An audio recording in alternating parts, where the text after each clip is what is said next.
Good morning, everybody. Happy Saturday. Welcome to the National Championship Preview Edition of Coast to Coast College Football Pregame Show. I'm your host, Uncle Shally. Top left corner, the reigning and for the last time, defending champion, my Buckeye brother from another mother, Mr. Cottrell Simpson. How are you, sir? All right, get to finally see some college football in a couple days. It feels like the semis were ages ago at this point. We've already recapped them, and we've had a whole nother show, and we still haven't had any college football. So I'm excited for Monday. I agree. This layoff, I know we've talked about it. Um, they need to start listening to us. It's too long. It's way too long. Top right corner, a man that always has championship aspirations, just didn't come true this year. Wow. But there's already next year. Mr. Pac-12, Mr. West Coast doesn't have his eye black on this morning. Mr. Alex Elmore, how are you, sir? I'm fantastic. And you know what? For me and my eye black, the season's over for me. So eye black's done. All right. Eye black's done. It's time for me to be sad about this. But Bill, there's one thing that you said that sounded so beautiful to my ears. Oh boy. When you said, now introducing for the last time, defending national champion, Cottrell. I'm so happy that Ohio State's reign will be over. Hopefully it's not handed off to Miami. But at the same time, I don't have to listen to Cottrell tell me about how he's defending national champion anymore, and it feels fantastic. And we have a fantastic, amazing show today. Bunch of news to cover. We're also doing, for those of you just tuning in, our first ever college football post-season college football fantasy draft. And then we're going to be drafting from all eligible teams, not just teams in the college football playoff, but teams across the country. We're going to be drafting fantasy football style, 1 quarterback, 2 running backs, 3 wide receivers, a tight end, and a defense throughout the show today. So that'll be something fun to do today. Bill will be drafting first. I will be drafting second, and Cottrell will be drafting third. So after Break the Huddle, look forward to that. And you'll know when we're about to do a draft pick when you hear this sound. And that is music to my ears. But Bill, take it away. I think I've told everybody what's going on today, and I look forward to jumping in the show with you guys. Yeah. So, I mean, listen, we have a jam-packed show. We are going to do the fantasy draft, which is going to be fun. We thought it would be something, fun to add to the show today and do as we go. Obviously, we're going to break down in depth the championship preview. We'll give you our predictions. Breaking the huddle. And then we have a fun little, uniform thing to do at the end as long as we have time. List came out, which is very interesting for one of us, I think. But it's a lot. So I'm going to give everything its due time and give us an ample amount of time to break down the game and not have to rush through that and give our in-depth predictions. I'm very curious to see where everybody falls, which side they think is going to win.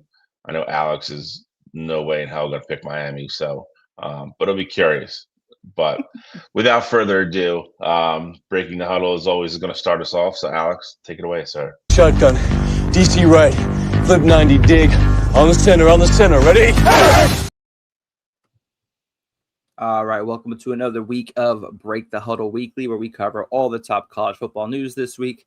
Not a huge news week in the college football landscape, but one thing we definitely got to start talking about is Trinidad Chambliss still continuing his fight for another year of eligibility. As of yesterday, his lawyer actually did file another suit, another suit for a waiver to see if he can become eligible for that 2026 season.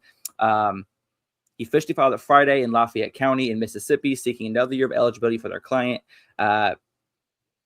Let me see here.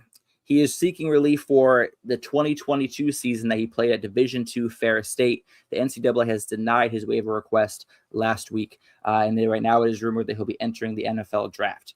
Cottrell, Bill, is this something? Obviously, Diego Pavia was successful last year in suing for another year of eligibility. Is this something we should start getting used to? Will the NCAA to start cracking down on these sixth-year players, or are we going to start seeing this kind of every single year, a new player, a big-time player trying to get another year of eligibility? So I think it's a little bit of both. I think we are going to start seeing it more often because you are still in that window right now where you have kids that are coming from Division II ranks, Division III ranks, FCS ranks, and they're transferring over to these Division I programs. And especially in a case like Trinidad, where you not only just transfer up, but you have this big time success here, and you're at Ole Miss, and you feel like one more year could be the difference between being a potential third round pick and maybe even being a first round pick next year. So I do think this is going to be something that becomes like the new norm. But on the flip side of it, though, I do think the NCAA will continue to fight it just like they are right now. I think really right now the biggest thing with the NCAA is they are trying to put forth a cohesive plan here to handle these, transfers from other divisions. And you could tell like how they had the ruling with the JUCO situation, that they are ultimately trying to be open for the, player side of things, and make sure these players have a good amount of eligibility there. But on the flip side of it, though, I do think once you start getting into the 5-6 years in college football, like that's where it feels like the NCAA is kind of starting to crack down and not really giving in to, letting those kids play additional years there. So I think this is something that's going to happen on both sides, moving forward here. Trinidad's case is very interesting considering that, he's essentially just arguing because he played D2 football. He doesn't want it to count towards eligibility there. But, ultimately, I'm very curious to see how this ends up, especially considering that this is a case that's filed in Mississippi specifically. And essentially, he's just trying to get like a restraining order put against the NCAA that would grant him some eligibility there. So it's not even an official ruling stating that, the NCAA is doing anything wrong or anything like that. It's to just try and get that restraining order out there and, essentially stall for eligibility for next season. Justin Louder, our number one fan. Good morning, sir. It is. I agree with Cottrell. I think what you're going to see here is I think it's going to be case by case basis. I don't think Shamlis's case is necessarily the same as Diego Pavia's was. Like Cottrell said, I think NCAA is going to pick and choose where they think they're right, and there are those cases they're going to fight. I don't think JUCO and D2 are the same. I don't think he's going to win. I think the other thing you're going to see is, other than actual like hardship, injury, eligibility, I think you're going to see a lot of these things going away because you're getting close to being 4 years out of, really like the height of COVID. So a lot of these kids aren't going to have that COVID year anymore. So if they don't really have a legit reason for a waiver, if they haven't been redshirted for injury or just being redshirted for normal, it's going to be really hard to start getting these 5th and 6th years to stay. I don't think it's necessarily a negative for him. I don't know if he comes back and plays any better in college next year to where it raises his stock. He's as hot as I think as he's going to get. I think he has a lot of momentum behind him the way he finished the season. And with Dante Moore deciding to go back, for his senior year, I think he really becomes QB2. There might be some people that like his, just raw athleticism and things of that nature. I think somebody takes a flyer on him, to be honest. I mean, the kid's very likable. He's a proven winner. I think there's going to be teams that really look at him.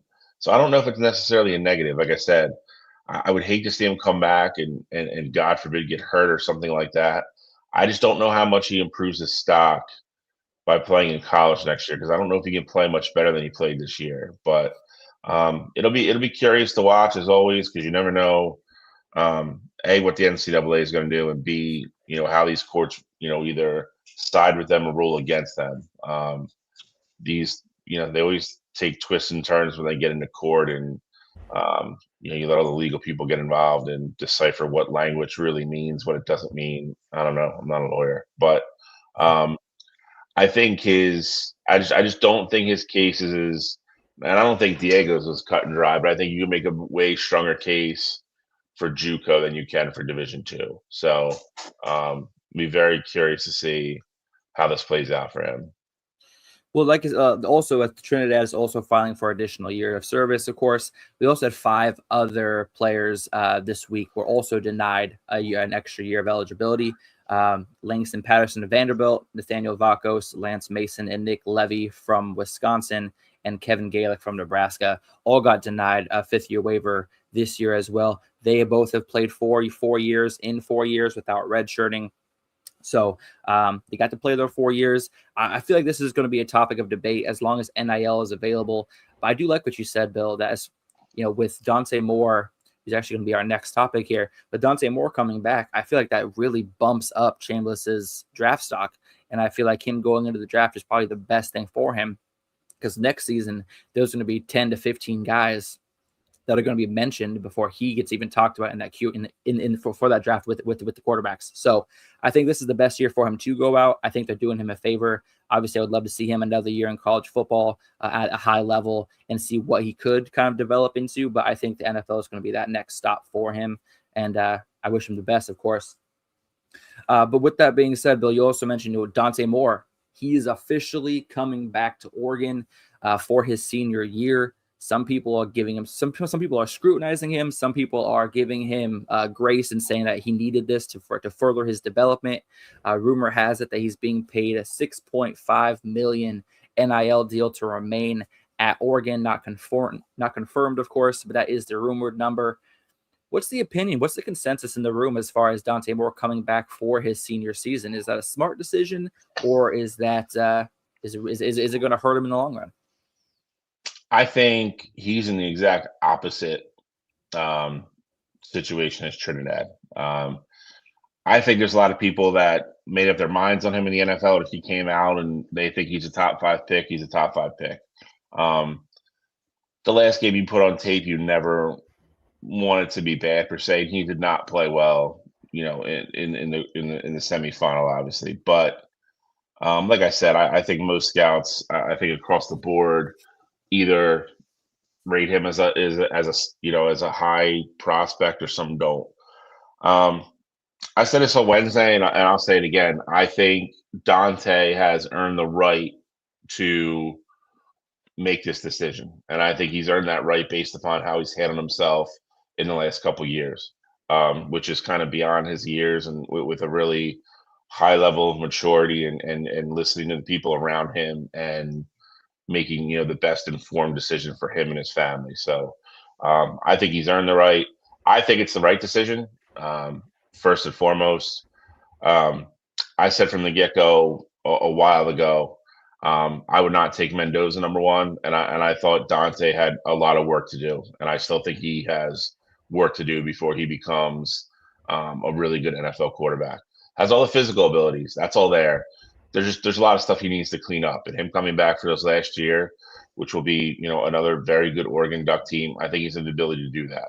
Really work on the little things, work on his footwork, work on his reads, his release, stuff like that. I think it's the right decision for him. I'm sure Alex, you could talk on this more than I can, but I'm sure Oregon's happy. But again, I think if there's a young man that deserves to make this choice and earned it, I think it's him. So if that's what he feels is best for him, and his family and his team around him agree, then I think that's what he should do.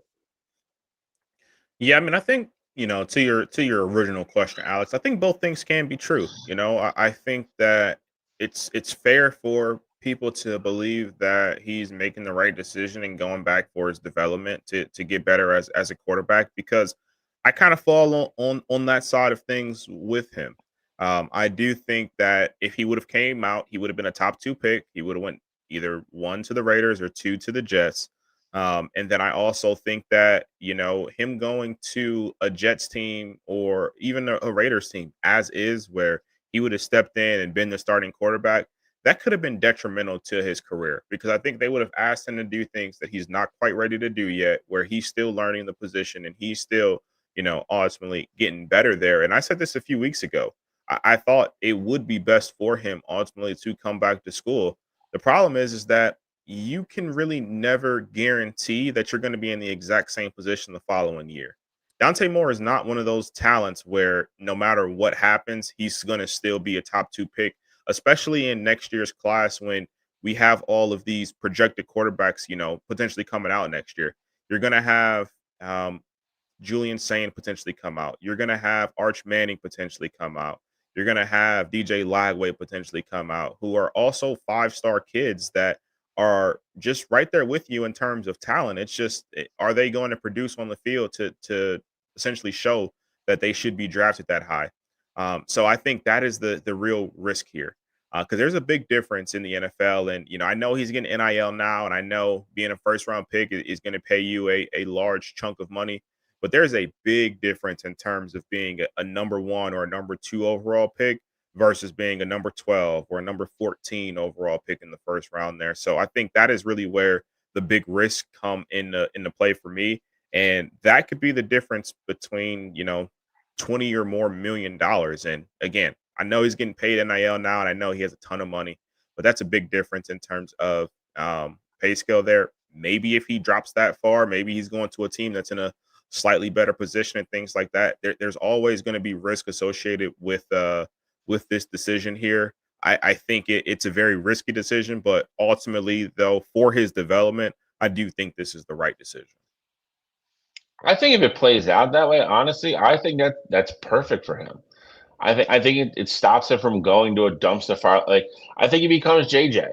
I think he ends up at a team that's probably in a way better situation, probably has a more, settled, offensive identity, and probably will have weapons around him to where, they need to tinker and they need a couple other things to be a really good football team. And it saves him from going to the Jets to where he's just going to get churned through and, be the spot where he's going to have everything thrown on him and the team around him is going to be terrible. Like, the money thing is what it is. I mean, he's going to leave college making what, 12 million, somewhere around there. Like, he's going to have money in the bank already. It's not like he's going to get paid peanuts if he gets drafted 10. Like, I don't know. If I was a quarterback, I understand you want to go 1 and 2 or whatever and have all that, all that hoopla around you, but I'd rather go to a more settled situation than go to a team that I know I'm going to just get my ass kicked for 2 years. Yeah, and say what you will about Dante Moore, but if he is anything but short-sighted. We obviously early in his career, he went to UCLA for instant gratification and instant playing time. It didn't work out well for him. Transferred to Oregon, sat behind Dylan Gabriel for a year. It really showed with his progressions this year, his maturity, how he was able to kind of handle himself. So I think him coming back to Oregon for another year, I think he's just trying to guarantee himself that second contract in the NFL. Like right now, obviously, he goes in the draft this year. He's going to get drafted top 2, top 3, and make a lot of money. But I think this extra year of development guarantees him that huge, big second contract that he's going to earn through his extra year of development at the University of Oregon. Just like you said, Bill. Actually, Justin said a great thing here as well. This is a follow-up question for you. Do you think the Jets being his likely destination had anything to do with his decision to go back to school, or was it strictly a developmental choice? I mean, I think it has to be a part of the equation. Like, you have to, when you're weighing things, it's like, all right, we're going to go to either the Jets or the Raiders here. Because I don't think it's a foregone conclusion that Mendoza was the, undisputed number 1 overall pick. I think there was definitely a conversation, or there would have been a conversation between him and Moore, just depending on what you'd be looking for from that position there. But I absolutely think it was a conversation in that room, and it was like, all right, well, if we go to the Jets, this year, we know that, you're still developing. We know that, we don't think that you're at your best right now. So you could potentially go there and, I mean, who knows what could happen? You can develop bad habits, and those bad habits are just embedded in you now. Or we could potentially go to college, get another year of experience, learn a little bit more about the position. And next year, even if you're in the same boat and you're going to the Jets, so you're going to a bad organization, you have a little bit more just resilience, I guess would be the word, that what's going on. You have more composure in bad situations. You're going to be better equipped, even if you're going to a bad team there. So, I mean, I think it 100% had to be a part of the equation there. I don't think it was, oh, well, I'm going back to Oregon. I don't have to play for the Jets or the Raiders this year. Like, it's a no-brainer. But I do think it was a small part of the conversation where it's like, all right, well, ultimately, if we have to go to one of these organizations, it'll be better if you do it, in a year, because you're going to be in a better position to succeed long term. I agree. Part of the equation, I think, is a perfect way to say it. I mean, I think they sat down and looked at every, aspect and every angle of this, and I'm sure that was put in the negative column. I mean, it's New York media and the team is just a dumpster fire. I'm again, the Raiders aren't much better. So I would look at it again. I don't him going back to college, playing, and having another good year, and then again, maybe I think the other thing to look at is he goes back and has a great year. He probably still become the top 5 pick then next year. Like if he goes back and does all the stuff that we're saying he needs to do, and he cleans that stuff up, then he's probably a top 5 pick again next year anyway. Obviously, you're going to argue Arch, but I still think Arch has to have a good year. I don't think there's any guarantee that happens. So I overall, I think it's the right decision for him. And I would say anytime you look at down the barrel of going to the Jets, yeah, it's probably a deterrent. It's probably not a good thing. I do just want to remind you guys, though, too, that, obviously we talk about the downside of this, and, I've kind of been putting that floor at like middle of the first round. Let's not forget, though, that just this past year, we had a quarterback that was a pretty consensus, first or second round pick last year, come back to school, didn't have a great year. Then he got hurt. And now we're not even discussing him as a potential first round, second round, third round. Like we talk about quarterbacks this year, and we're not talking about him at all. And that's Drew Aller from Penn State. Now, I know some people have their opinions about Drew, whether they didn't think that he deserved to be in that conversation to begin with or not. But the reality is, if he would have declared last year, he would have gone in the first 2 rounds, and he would have been on some NFL's team depth chart as listed as the starting or second string quarterback, and we would have been hearing about him pretty much all year. And now he's really an afterthought. So I think that is also something you kind of have to have, in the back of your mind, that it really can turn for you that quickly. So I think worst case, as long as he's healthy all year, worst case, he is a, middle of the first round kind of guy. But I do think, part of that worry also has to be, do I become Drew Aller, where maybe Oregon doesn't have the success early on, then there's an injury, and then, Dylan Raiola is his backup, which I know we're about to get right into. Dylan Raiola could easily go in there, shine really bright, and they're like, all right, we got to keep rolling with the hot hand, and then Dante Moore is an afterthought. So I think it's a big time risk for a big time player. I'm hoping it all pays off for him, because I think he has the talent to make it work. It just kind of putting everything in perspective there. It's just to me a big time risk. I think I kind of like him going mid-round, because then he's going to a more established team. Like maybe not this year, but next year Miami could be a more established team. Could be looking for a QB1. If Ewers doesn't work out. So I mean, I think going to in the mid-round is never necessarily a bad thing, because like I said, you're going to a more established team, a little better talent, had a better year the year before. I don't think that's necessarily a bad thing. But with Dante Moore coming back, that kind of shakes things up, because last week we had a lot of rumblings, a lot of news going down, and then finally it broke that Dylan Raiola actually was transferring from Nebraska to the University of Oregon. And in the press, he was very adamant of saying, hey, if Dante comes back, I am totally fine with being being QB2 for a year. Obviously, at that time, Dante Moore had not announced his return to the University of Oregon. Then it became official about 48 hours after Raiola committed. Obviously, he has not decommitted. He's not re-entered the transfer portal. He's going to stay at Oregon.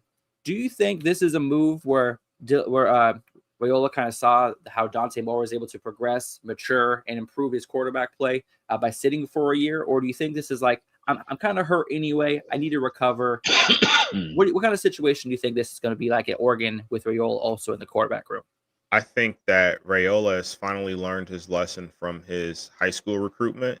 That going to Nebraska, and I'm not saying that he necessarily chased the money at Nebraska, but he was a guy who was offered by Georgia. He was offered by Ohio State. Oregon was in on him, during his high school days as well there. And you go to Nebraska and you start as a true freshman and you play the following year here as well, but you don't develop at all. Like you're not in a position right now where, people thought at this point in your college football career that you might be the best quarterback in college football. Like we all saw the talent in high school. Dylan Raiola has an absolute cannon. And that's why he was recruited by all these big time schools. But you go to Nebraska, you don't really get developed. You have the family ties there that I'm sure aids in your wanting to go there, but you don't develop. And I think that right now he kind of sees that writing on the wall there. And even being a starting quarterback somewhere, that's not a big time program isn't going to be best for his development. So I think he can easily see that, you go to a team like Oregon where, yes, you may have to sit 1 year. There isn't like this incumbent guy behind Dante Moore that you're really going to have to compete with after he's gone.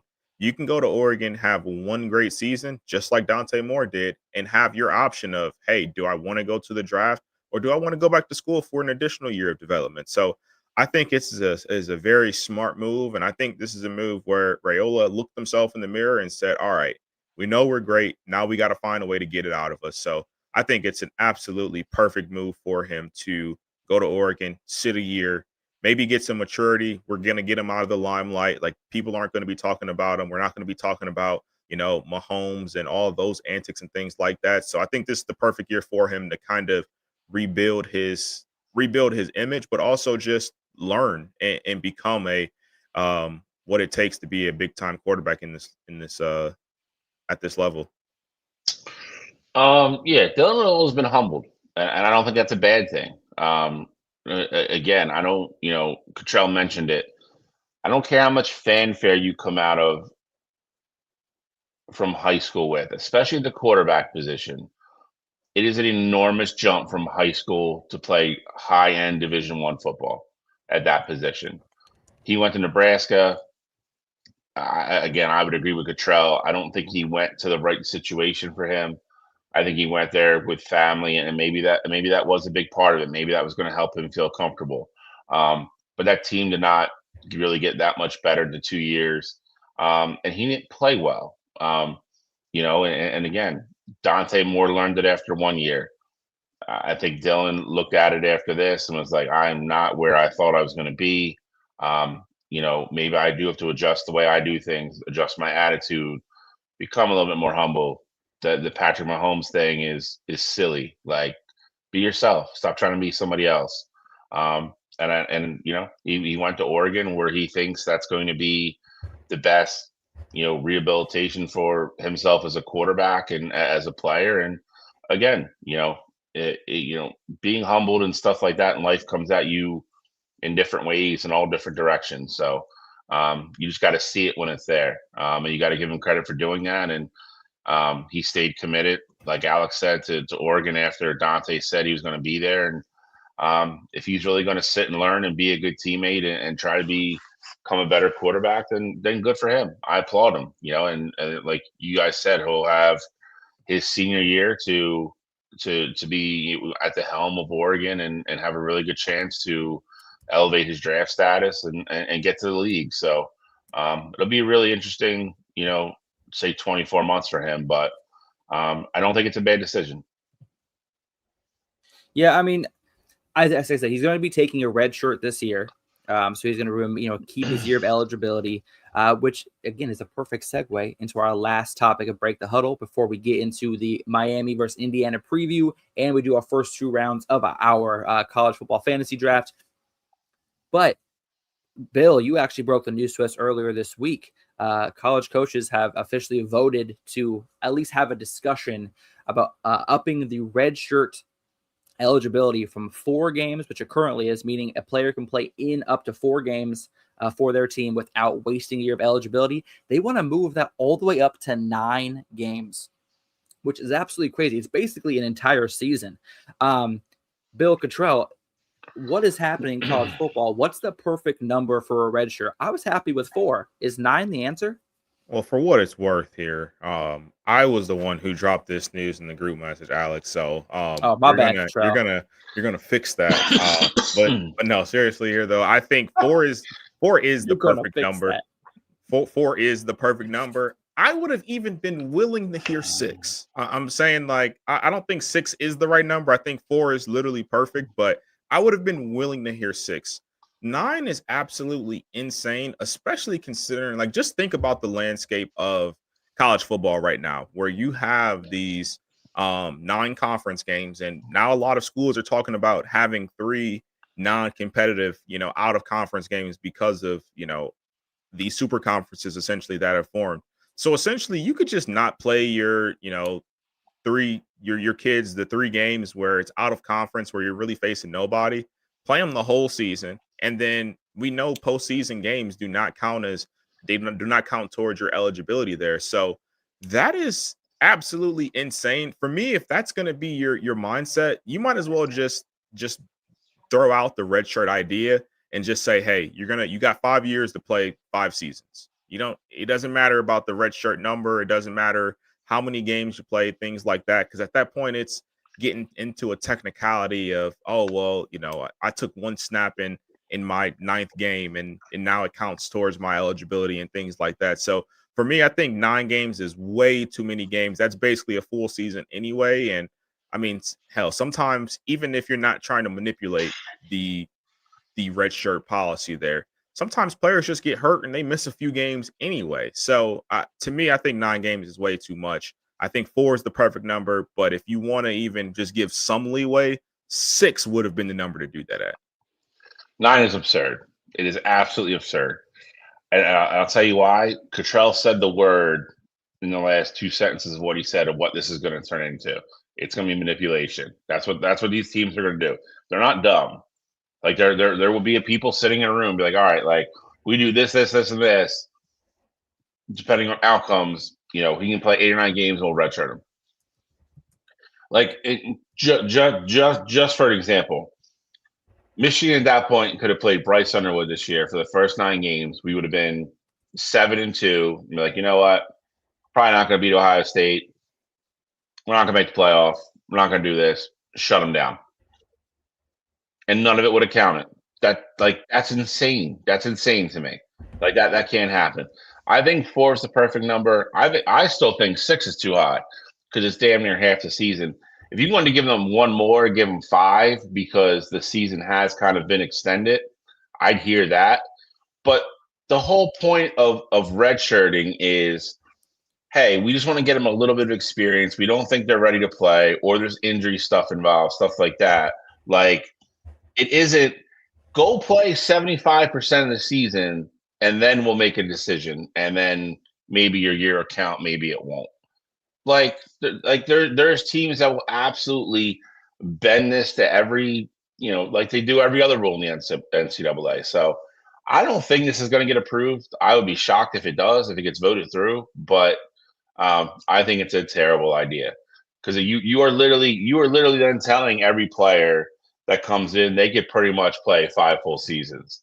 So I mean, if you're already upset with going through all these waivers and stuff like that we've talked about earlier in the show, this is just going to get you in the same boat. Like you're just giving everybody pretty much 5 off the get-go.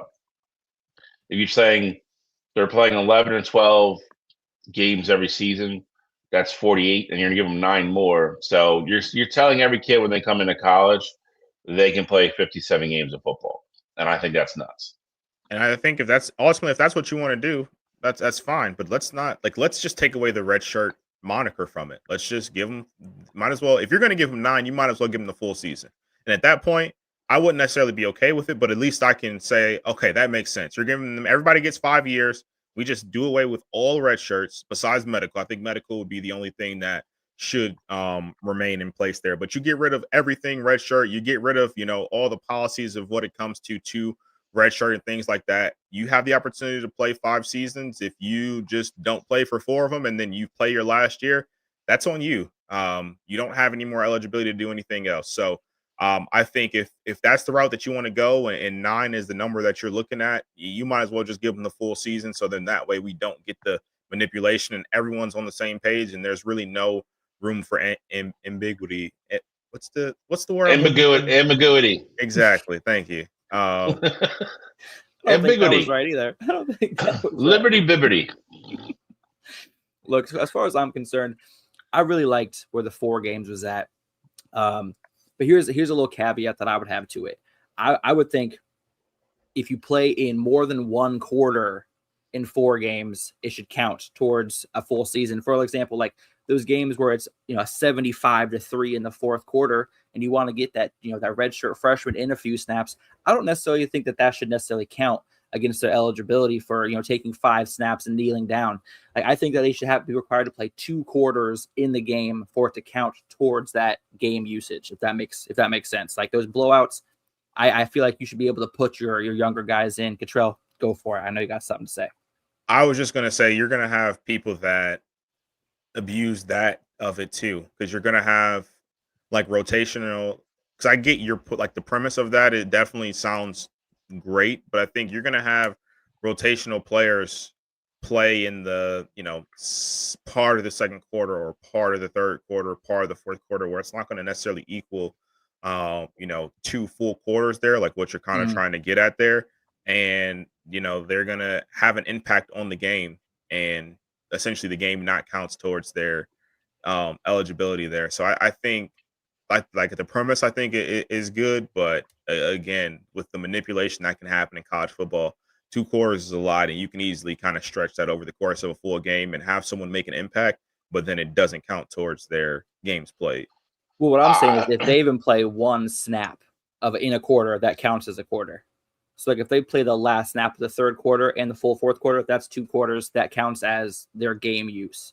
I don't mean like full quarter of on the field time. I mean like you play a snap in a quarter at all, that counts. But you need to get 2 quarters of reps in, or reps in 2 separate quarters for it to count for a full game. Maybe the way I'm explaining it doesn't sound. No, I got you. Yeah. We get it. Feels like we get it. Shut up and move on. I look at it this way. As complicated as everything's become the last couple of years, I don't want to give teams and programs and universities more loopholes, more ways to bend the rules. Michigan will exploit them. You're right. You're right. There you go. They found a really smart guy that figured out how to do it, and look where we're at. And that's just one of the problems they have. So I'm tired of it. I just, not everything needs to be fixed and tweaked. Like, we're already playing longer seasons. It's the kids are getting paid now like professional athletes. Like, this sport looks so different right now than it did 24 months ago, 36 months ago. We don't need to revisit every single rule. So just there's certain things that were completely fine the way they were. Leave them that way and just let the kids play freaking football. Oh.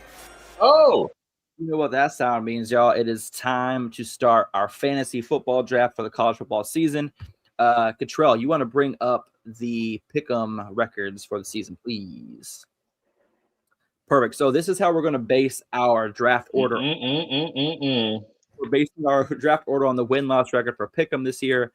Bill was dominant this year, 21-15. You have officially earned yourself the first pick in our first annual college football post-season draft. After the season draft, I finished second with a record of 18-21. I will be picking second.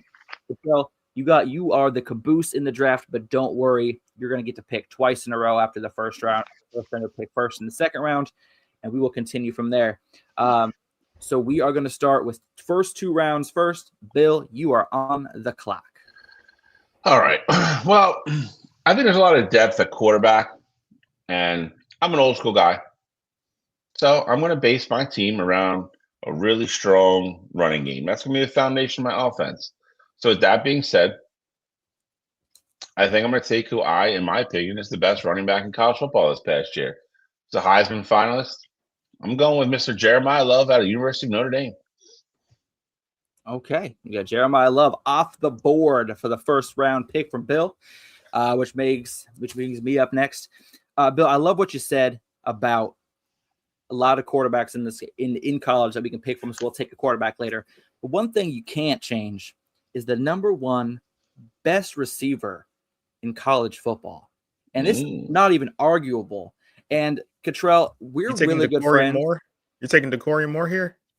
You know what? You wish I was taking Corey Moore, because I'm going to hurt and break your heart when I take Mr. Jeremiah Smith from the Ohio State University with my first overall pick, 87 receptions, 1,243 yards in his sophomore year. And I think Cottrell has said this multiple times. Next season, he'll break every Ohio State receiving record in the books. I believe you said receiving yards, touchdowns, all that. So he's got to be my number one pick. Jeremiah Smith, come hop on board. You're now my wide receiver one. First round, creating hostility. It's crazy. No worries. Hey, we will remember that, Alex. Don't you worry.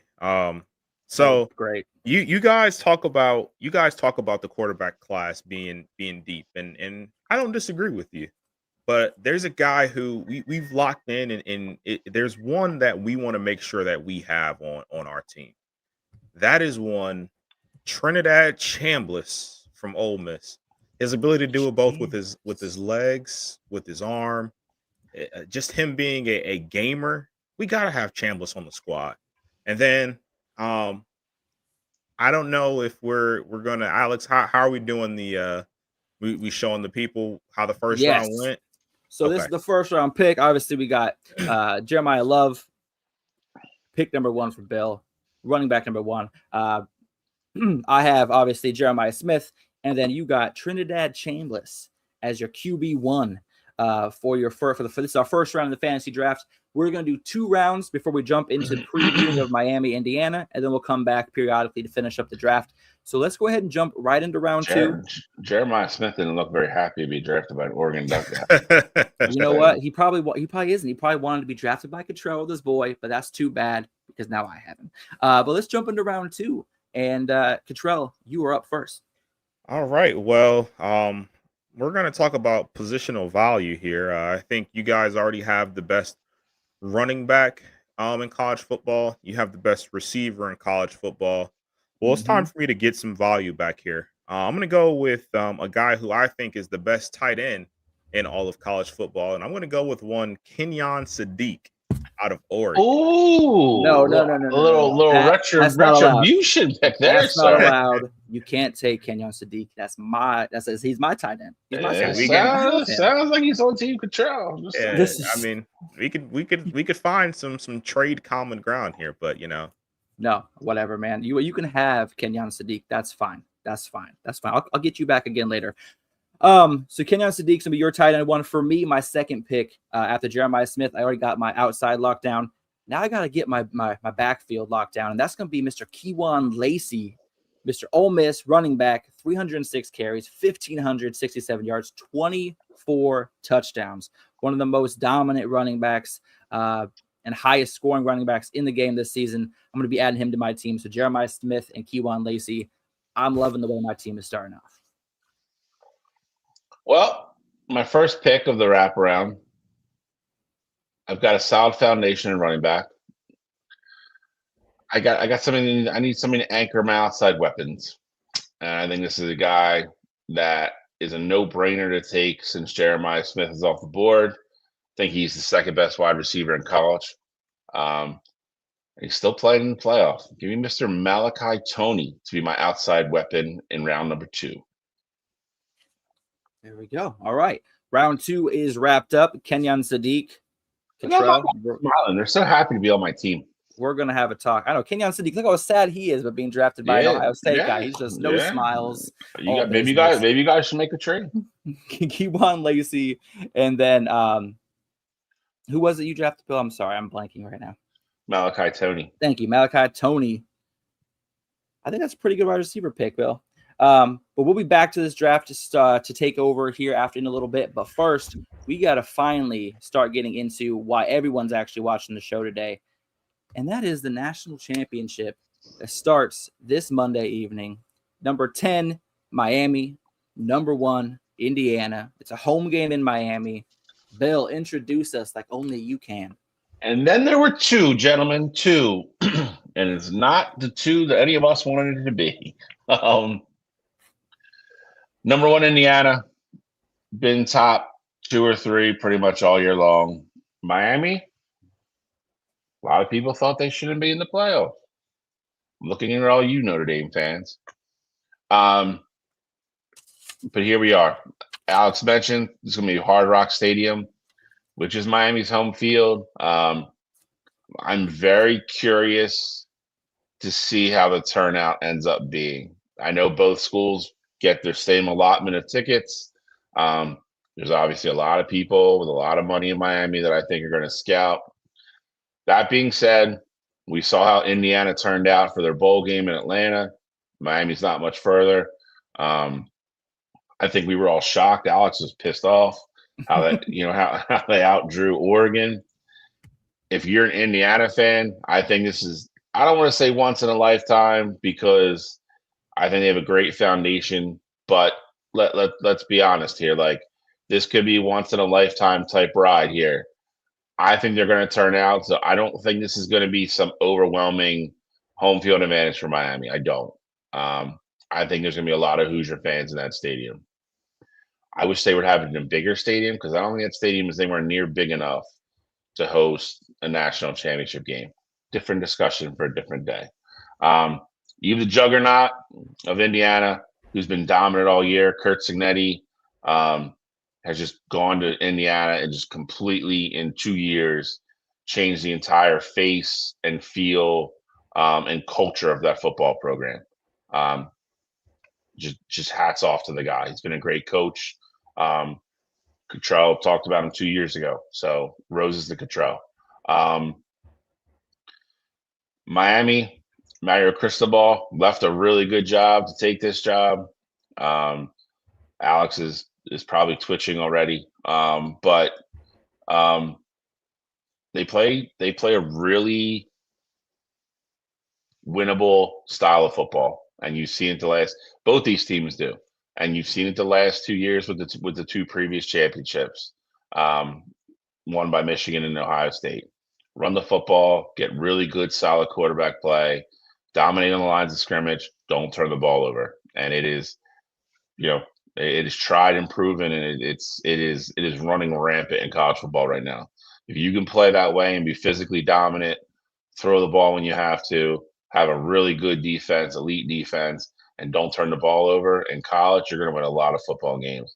Both these teams do it. They do it in a little bit different ways, but this matchup to me is fascinating. It really is. I think Indiana, between the two, is the more of the up-tempo type of, I would say more of the high-flying team between the two, which is really funny to say. Miami is kind of an old school team. They're going to use their 2 huge lines on both the offensive and defensive side. They want to grind on you. They want to keep the game close. They want to get you to the fourth quarter when you're tired, and they want to put you away. We mentioned Malachi Tony a couple minutes ago.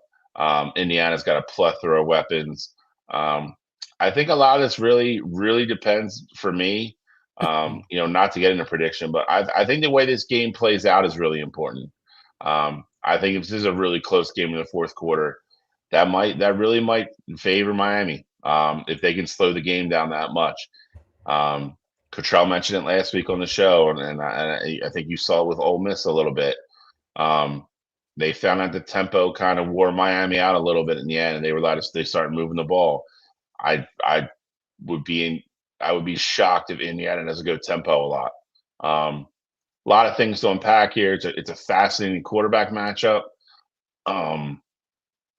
Like I said, you have weapons on both sides. Indiana has a deep running back room. Miami is a stud there as well. And again, you talk about the wideout weapons. Malachi Tony is going to get the most press. But Indiana's got 3 or 4 guys that can all catch the ball, and they spread the ball around.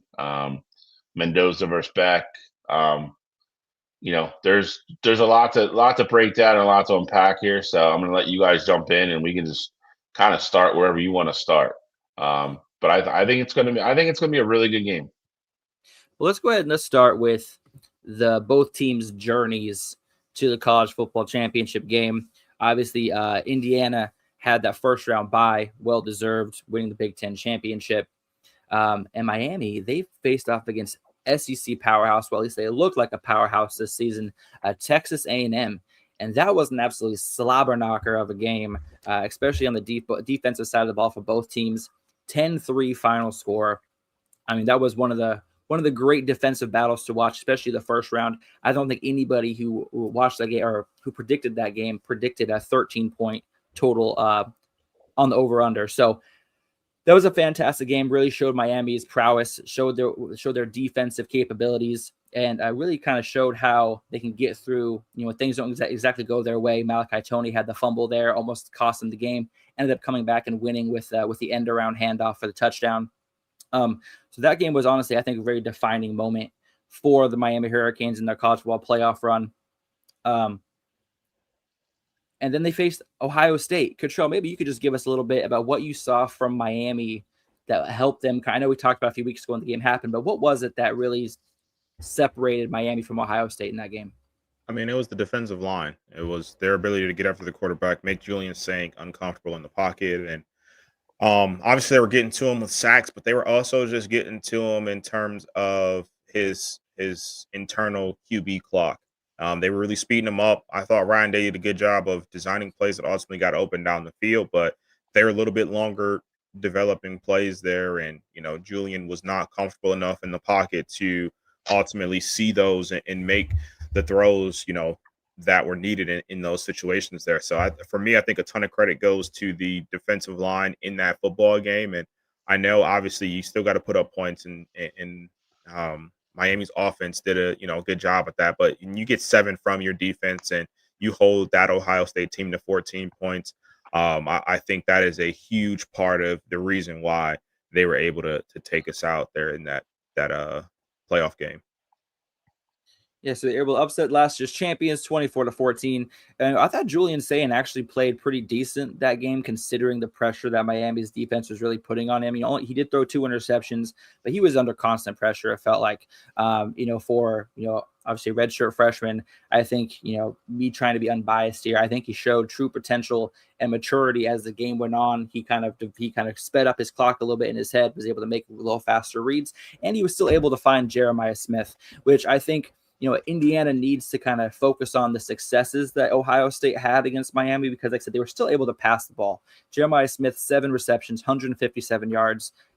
Indiana has wide receivers on the outside that can make huge plays like this. But is it Omar Cooper Jr.? We got Elijah Surratt. They got some big time playmakers. They've only dropped 6 passes all season, that Indiana receiving core. So they're gonna have to step up big against that Miami defense. And then Miami's last game before making it to the championship game, of course, was the Ole Miss, 31-27 against Trinidad Chambliss. Bill, what was your opinion of that Miami Ole Miss game? What was it that Miami did that ultimately pushed them over the top there to get them into the college football championship? They executed when they had to. You talk about Trinidad Chambliss, had that drive down the field with about 2.5 minutes to go and scored. And then, like I said, you got to tip your cap to Miami and Carson Beck. They had 2.5 minutes to get down the field and score a touchdown for their season. A lot of really good play calling. They didn't panic. A couple of really good 4th down calls. And Carson Beck made a couple of really good throws in that drive. One over the big one over the middle to Toney. That was for like 30, 35 yards, somewhere around there. And Ole Miss just left too much time on the clock. Like I said, I think you saw it, especially on that drive when Ole Miss had the ball. Miami's defense was tired. But on the flip side of that, Ole Miss's defense was gassed at the end of that game. Dealing with that offensive line in Miami, being on the field for almost, I think it was 80-some plays when they started to drive. They were exhausted, and you could see it. Miami started getting pushed, and then every time Carson Beck dropped back, he had no pressure whatsoever. Even the game-winning touchdown, he was back there for a couple seconds and then saw a lane to the left, and there was nobody there. And it's kind of funny, but it's not. But I can't remember the kid's name from Ole Miss, but the nose tackle was so gassed. He got pushed to the ground. He was just kind of sitting there, like watching what was going on, making like no effort to get up. He was just exhausted. And then that's what Miami wants to do. And if they can if they can, stay in touch with Indiana, again, I think it plays into their plays in their favor. Sorry. They just want to beat on you and wear you down and get you to the fourth quarter. That's what they want to do. Yeah, I mean, you said it. Ole Miss's defense was absolutely gassed. I mean, Miami had the ball for 41 minutes of a 60-minute game. I mean, that is going to gas even the most well-conditioned teams. NFL teams, defenses being on the field that long would not make anybody happy. But let's jump over to the Indiana side of the ball. Obviously, they demolished their first round bye, of course, right? Going undefeated there. But then they faced Alabama in the second round, 38-3.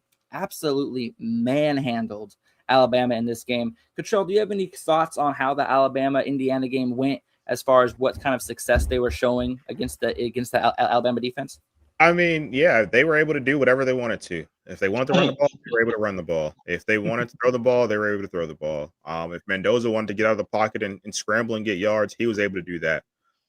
This was absolutely a clinic put on by that Indiana football team. And on the flip side of it, we had talked about Bama's offense really had been struggling for the better part of a month before their first round playoff game against Oklahoma.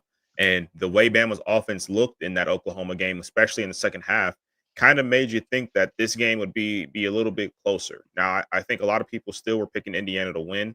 I think all three of us picked Indiana to win that game when they played each other. But definitely was a game that you thought would be a little bit closer because Alabama's offense was, it felt like they were starting to click, especially if you're thinking about a guy like Ryan Williams, who was one of the best receivers in all of college football last year. He was being looked at as the third or fourth weapon on that offense. And I think when you're in that kind of position, you would expect an offense to be really good. But give a ton of credit to Indiana. They were able to get after Ty Simpson. They made him uncomfortable. Ultimately knocked him out of the football game from putting all the hits on him. So it was absolute domination in every facet, of the game here. To me, it wasn't just Indiana's offense. It was their defense. It was special teams. It was everybody.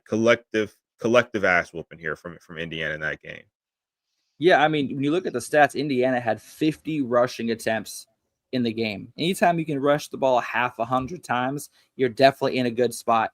And Alabama has been struggling to run the ball the entire season. They were 3 for 11 on third down. And you kind of said it, though, is when you have a guy who's on the cover of the NCAA football game, only having how many catches? He had like one catch, I think, for like 6 yards in that game. What was it? He had 2. Oh, sorry. He had 6 catches for 53 yards. It was the week before. He only had 1 catch for 6 yards.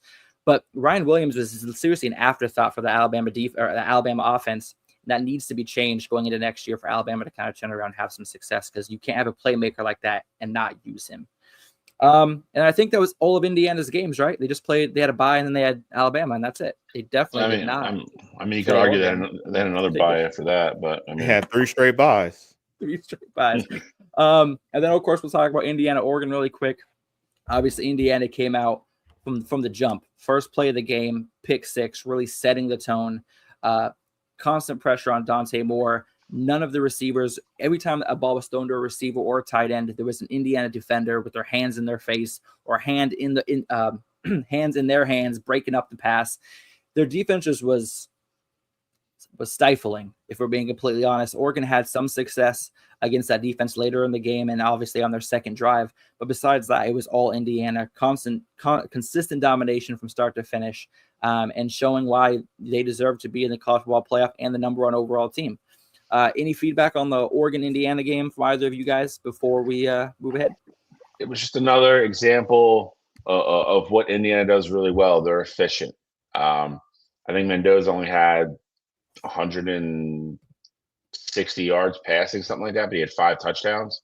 That's what they do. They might run, but when they do decide to throw, it's a very calculated deep shot. It's a high, a high likelihood play of being, completed. They're very calculated in what they do. And again, they're very efficient in what they do. You give them a short field, something like that. They don't waste opportunities. They don't go 3 and out. They rarely kick field goals. They almost score touchdowns all the time. And that's why they're so hard to beat. Like you have to keep the ball away from them, and you also have to make the most of your opportunities every time you have the ball. And that's a really difficult situation and equation to solve and deal with all night long. All right. Well, let me see here. I think it's time to continue on with our draft before we move on to the other facets of the game. So we got round 3, which brings Bill. You are first up in this round. Well, this is going to hurt my soul, but I think I have to do it.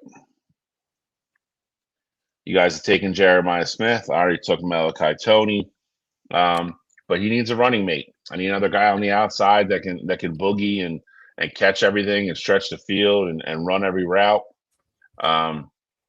So when I eventually draft a quarterback, he can throw to both sides of the field. So with my first pick of the 3rd round, it's hard for me to even say this out loud. I'm going to draft Carnell Tate from the Ohio State University. I mean, how many Buckeyes are you guys going to draft? Jeez. Like, who is it? Who are you guys like fans of? We don't have a Michigan or Oregon player on either of your teams. It's a rebuilding year. It's a rebuilding year, yeah. It's all about making sure you don't get none of these Ohio State guys. Is really all we care about. I see. Great pick, Bill. Carnell Tate. I think I'm going to follow your suit. I already got Jeremiah Smith on one side. I need to shore up a wide receiver on the other side. I'm going to go to Southern California, a guy with 1,156 receiving yards and 11 touchdowns this season, Mr. Mekhi Lemon from USC, on the opposite side of Jeremiah Smith. And I'm telling you, I don't know what quarterback would argue having Jeremiah Smith and Mekhi Lemon out there, but my quarterback is going to be extremely happy when I get to drafting him because I have 2 of the best wide receivers in the game. And I got an awesome running back in the backfield to help him out too. So I'm extremely happy with how my draft's going. Cottrell, it's up to you, my friend. All right. So both of you guys have 2 receivers, and I don't have one here. So I'm going to double it up here at the receiver position. But for the 3rd round here, got to go with the best remaining receiver, on the board here. And to me, that's pretty clear cut. A guy who is going to be a 1st round pick here come April. I'm going to Arizona State, and I'm going with Jordan Tyson to shore up that receiver 1 spot for me. Cottrell, you're talking a lot about how we have Ohio State guys. You don't have no Ohio State guys. I mean, you guys have drafted 2 of them already. I'm not going to overdraft here. I mean, you took Trinidad Chambliss over your boy Julian Sayin. You should. That's where we're at right now. Maybe next year would have been a different story, but right now, got to go Chambliss. Right. So that's in round 3. Cottrell, you do have the first pick of round 4. So let's just jump into round 4, and then we can compare some more Miami, Indiana stuff before we finish up the draft. Absolutely. So with round 4 here, like I said, I do want to double up on receiver here. Make sure I get my second one out of the way before you guys both get your 3rd. I'm going to go with the guy who this pick may be a little bit based off of potential, but we believe in him. I'm going with a guy who just recently committed to Texas. I think he's going to be in store for a big time junior season. I am going with Mr. Cam Coleman, receiver out of Auburn, but now playing for Texas. That'll be a make or break move for sure too, depending on how Arch plays next year. Hey. I think it's a little weird that the guy from Mr. Wide Receiver U is a little shaky on the outside. Just saying. Shaky. I mean, up your game, bro. You call Jordan Tyson and Cam Coleman. I think I got 2 first rounders at receiver, in my opinion. All right. Well, about opinions. I thought it was assumptions. Anyway, but hey, I got 2 wide receivers, running back already drafted. I gotta lock up my favorite position on the field, which is the tight end position. I would take Kenyon Sadiq, but Cottrell is an a-hole. So I'm gonna have to go to the SEC to statistically the most dominant tight end in the game this season, and that's Mr. Eli Stowers from Vanderbilt. 62 catches, 769 yards, another 4 touchdowns. Mr. Diego Pavia throwing it to him. I think he's going to be a fantastic tight end, great blocker, great on the outside, great hands, great speed as well. I think he's going to make waves next season for me.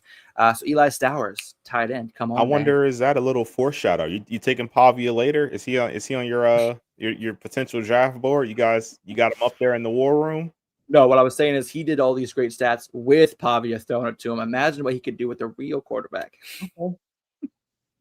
Don't do that. Don't do that. You've been like Mr. Pavia for like 2 years. Now you're coming here and trash him.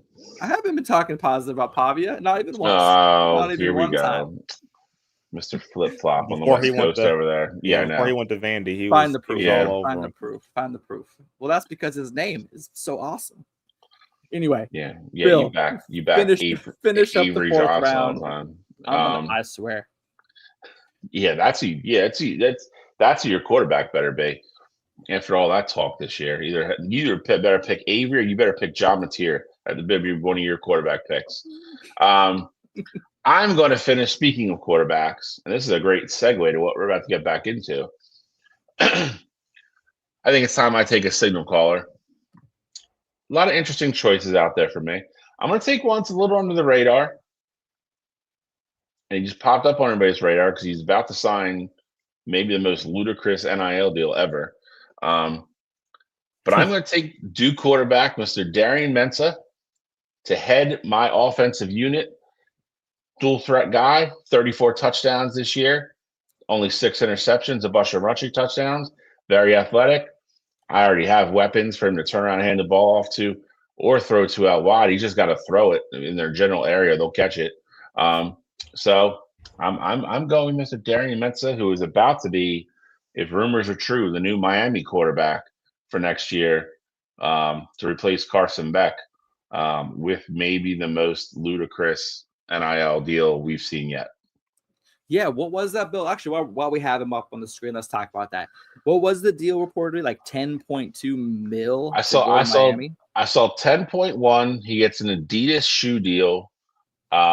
He is getting pretty much like a couple $1 million house to stay in for his senior year. And then I saw also that his sister, who plays, I believe, soccer at Oregon, is going to transfer to Miami, and she's getting a full ride to go there. That's all I've seen. If there's more than that, my Lord. All I'll say is this. There's all 3 of us, I think, have taken some heat for some of these NIL deals that some of our kids have signed. They're all starting to look like bargains with the way this stuff's all starting to go down. So this stuff's insane. Well, shoot, I was reading, I know this is not college football related, but I was reading something earlier where it was like, oh, just like 15 years ago, Alex Rodriguez in Major League Baseball signed a huge 10-year, $252 million deal. And that was like the biggest deal at the time. Now guys are getting that in like 3 years in the pros. Like the money is just being thrown around in sports these days. In the pros, it's fine. I don't think you should be seeing it in college, but here we are. I mean, you have a lot more info than I had. I just heard about the 10 mil. I didn't hear about the house and the sister and the scholarship and all that. So country club. Yeah, they talked about it. Oh, country club? Is that country? He'd have like access to a country club there in Miami. Shoot, I'll get to Miami for some country club action. But yeah, I mean, when you go into the portal this late, because the portal is closed. It's closed. So like you're closed yesterday. You're in a spot where you go in super late. Like you have to already know where you're going. So it's wild. Are any of these teams going to pull the trigger and like file for tampering charges? Like I'm dying to see somebody just actually, instead of like in the press kind of hinting at it, I want someone to actually come out and just go crazy. I don't think people have hinted. I mean, you've had coaches literally not beat around the bush either. Be like, so and so tampered with my, whoever.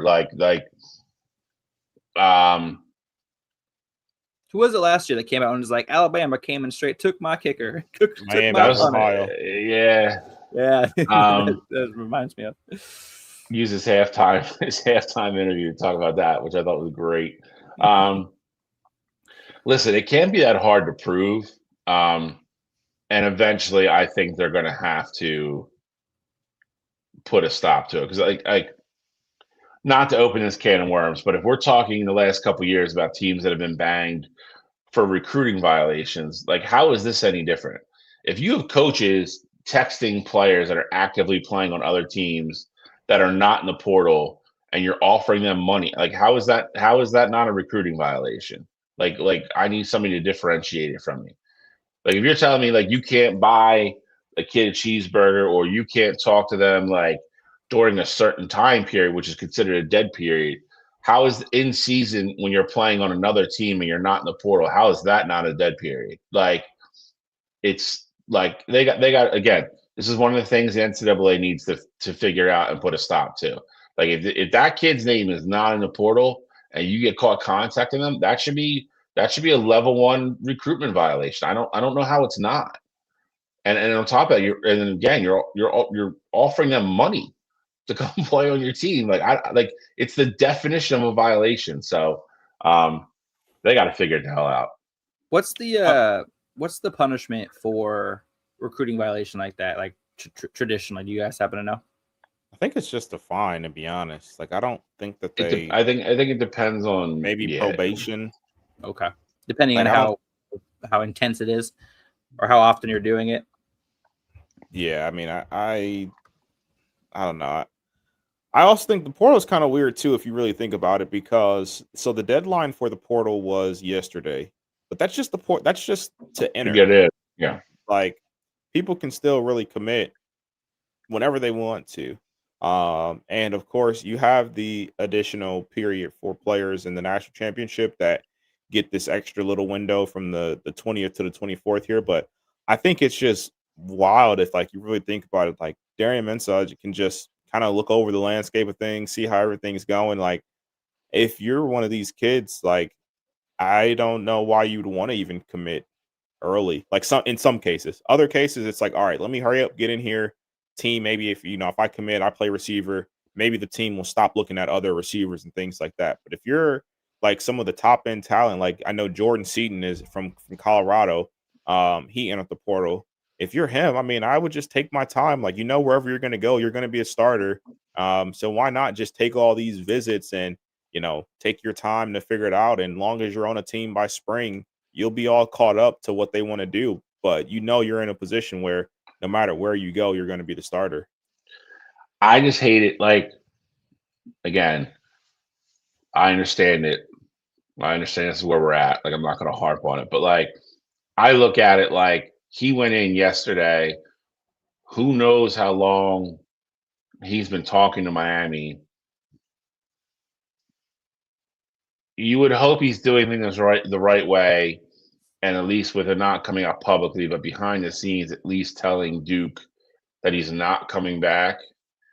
But if that didn't happen, Duke just went from like, cool, we have one of the best returning quarterbacks in the country next year to like now there's practically nobody left in the portal.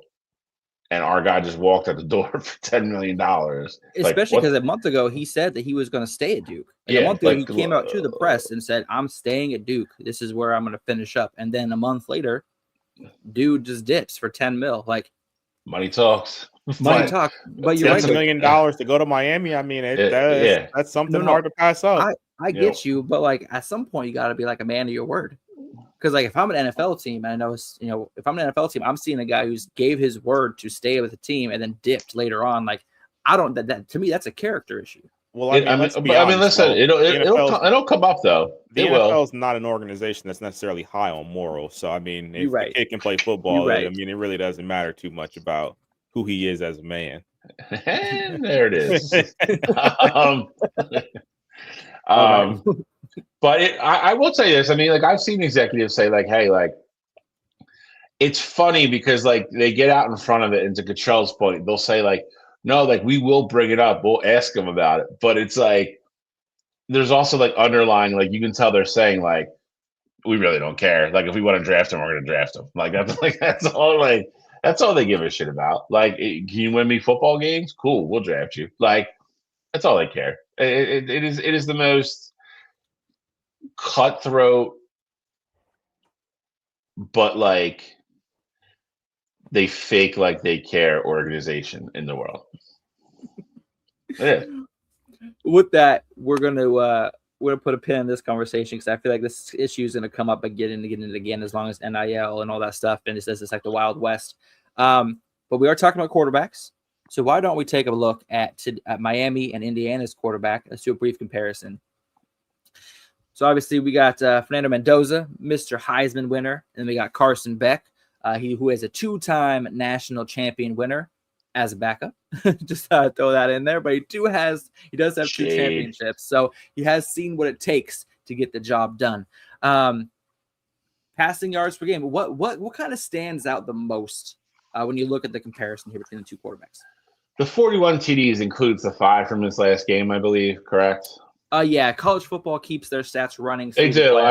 That's why. All right. So I mean, this is actually a little bit closer than it looks. You look at. We've talked about this at nauseum. It was a really weird Heisman year. You have a guy that won the Heisman, averaging 223 yards a game. That's low. On a good year, we're way above that. And then you have Carson Beck, who is a guy, like you said, that has 2 rings, a bit, not as a starter, but the guy's played in a lot of big games. Like if there's an experience column here, like for me, Carson Beck would get the check mark there, maybe in the intangible type thing.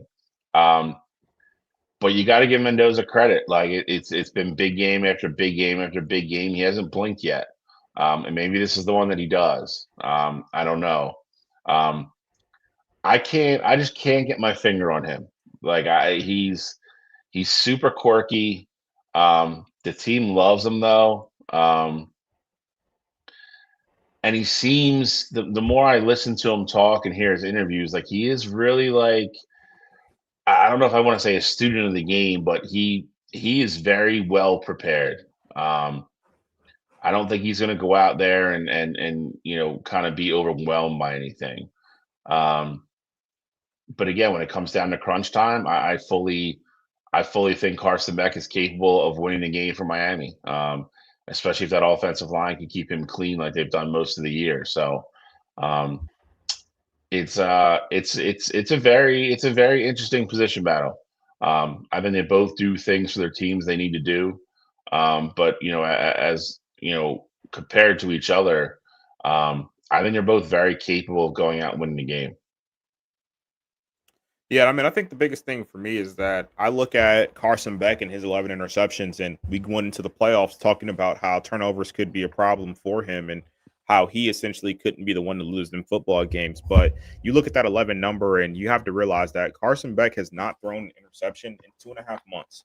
His last interception came November 1st against SMU in that overtime game that they ultimately lost there. So he's done a great job of taking care of the football here throughout the playoff and really just doing whatever it is that his team needs him to do to get these wins in these football games. You look at the A&M game where he didn't necessarily play great, but he didn't make the big time mistake there that you saw Marcel Reed make. You look at the same thing in the Ohio State game. Julian Sand threw 2 picks. Carson Beck was clean, didn't have one. He's not forcing the ball downfield. He's not taking chances where it's not there. Like you were seeing him ultimately taken in those games that he lost, because I believe in the Louisville game as well, he did have a turnover in that one too. So if Carson Beck can play clean, I mean, that's going to give Miami's team the best shot to potentially win a national championship here. But on the flip side of things, though, with Mendoza, Bill, I think you brought up a great point with him in terms of him being a student of the game. It just feels like he knows what the right decision is every time he takes a snap. Yep. I think a large part of that definitely goes to him for, putting himself in a position to be that prepared. But I also think a big part of it is from Kurt Cignetti. Like Kurt Cignetti has made everything simple for him and saying, hey, if you see this, do this. If you see that, do this. And, I think that is a match made in heaven there. And with him having maybe not the playoff experience, but just him being in college for as long as he has and him playing the quarterback position as long as he has, he has that experience to know what he's looking at. And of course, it helps when you have two really good receivers on the outside and Elijah Surratt and Omar Cooper Jr. there.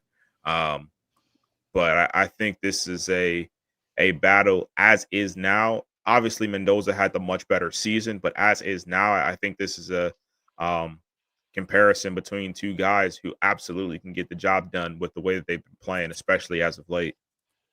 Yeah, I mean, I was watching a little thing on Fernando Mendoza, where when he was in high school, even on his lunch breaks, he wasn't eating lunch with his friends or, talking to girls or anything like that.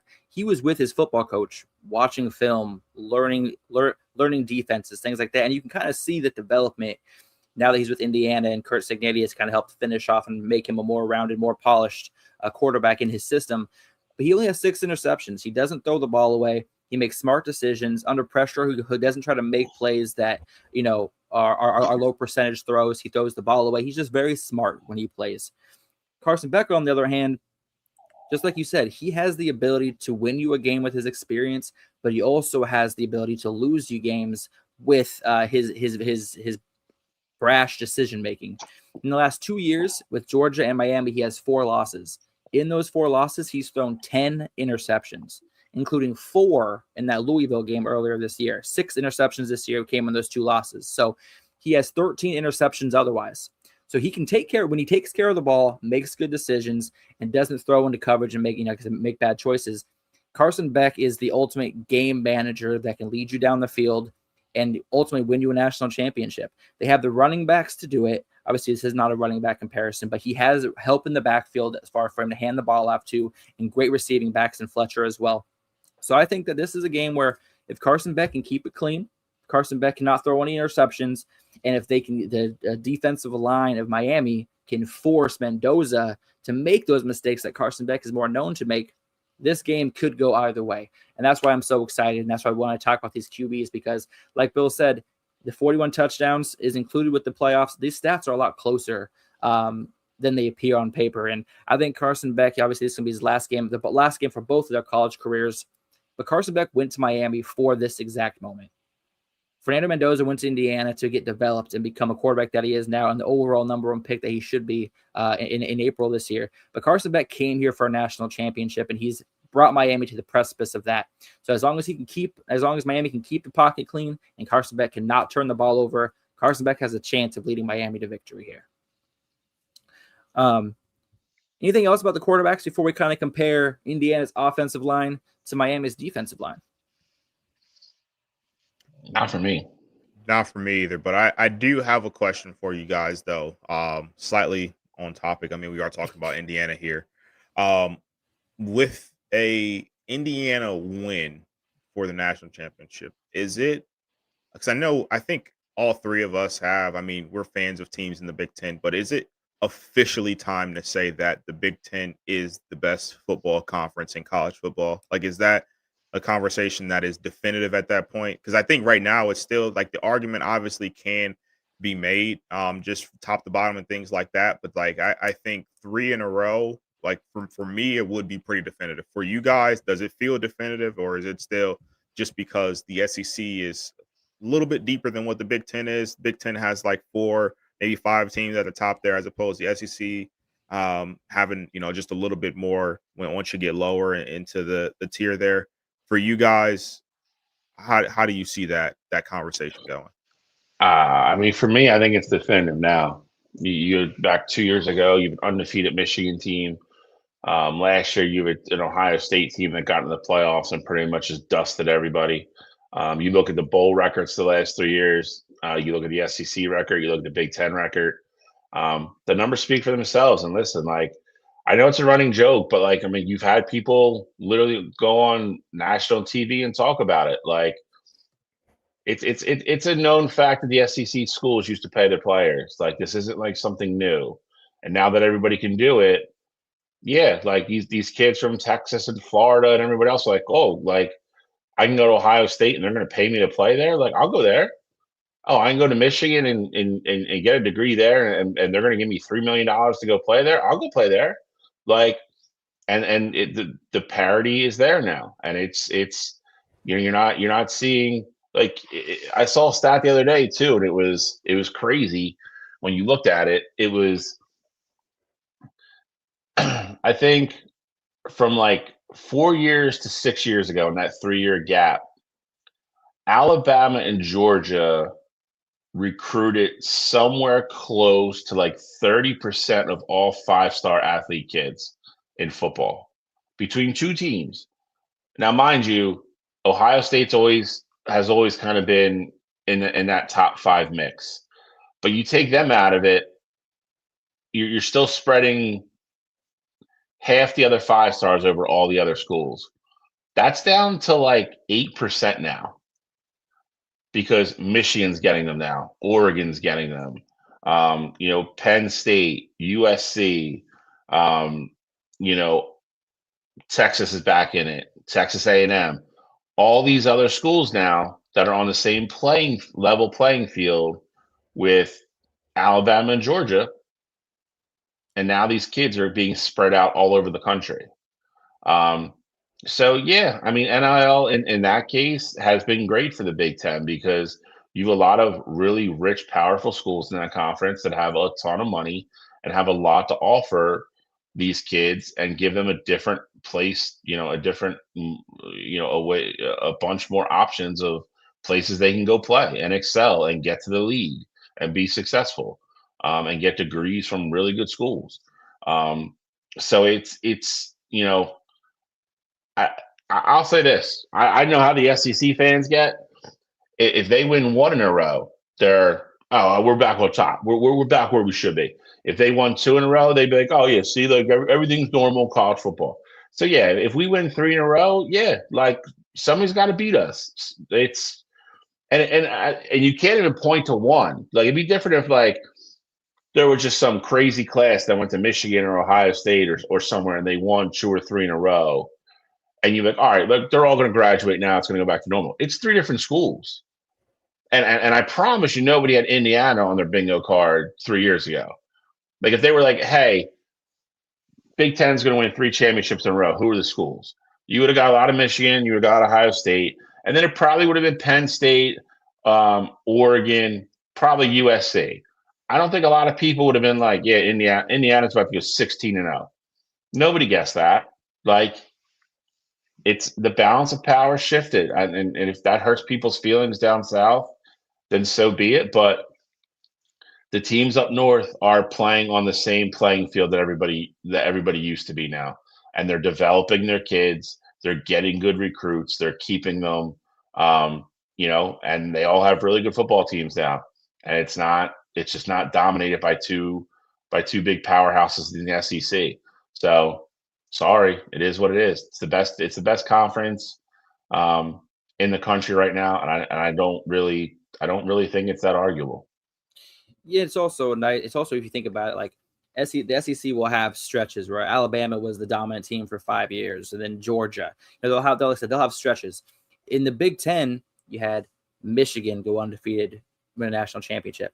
Then you had Oregon go undefeated and win a Big Ten championship, and have Ohio State win the national championship. This year, Indiana goes undefeated, is in the national championship game.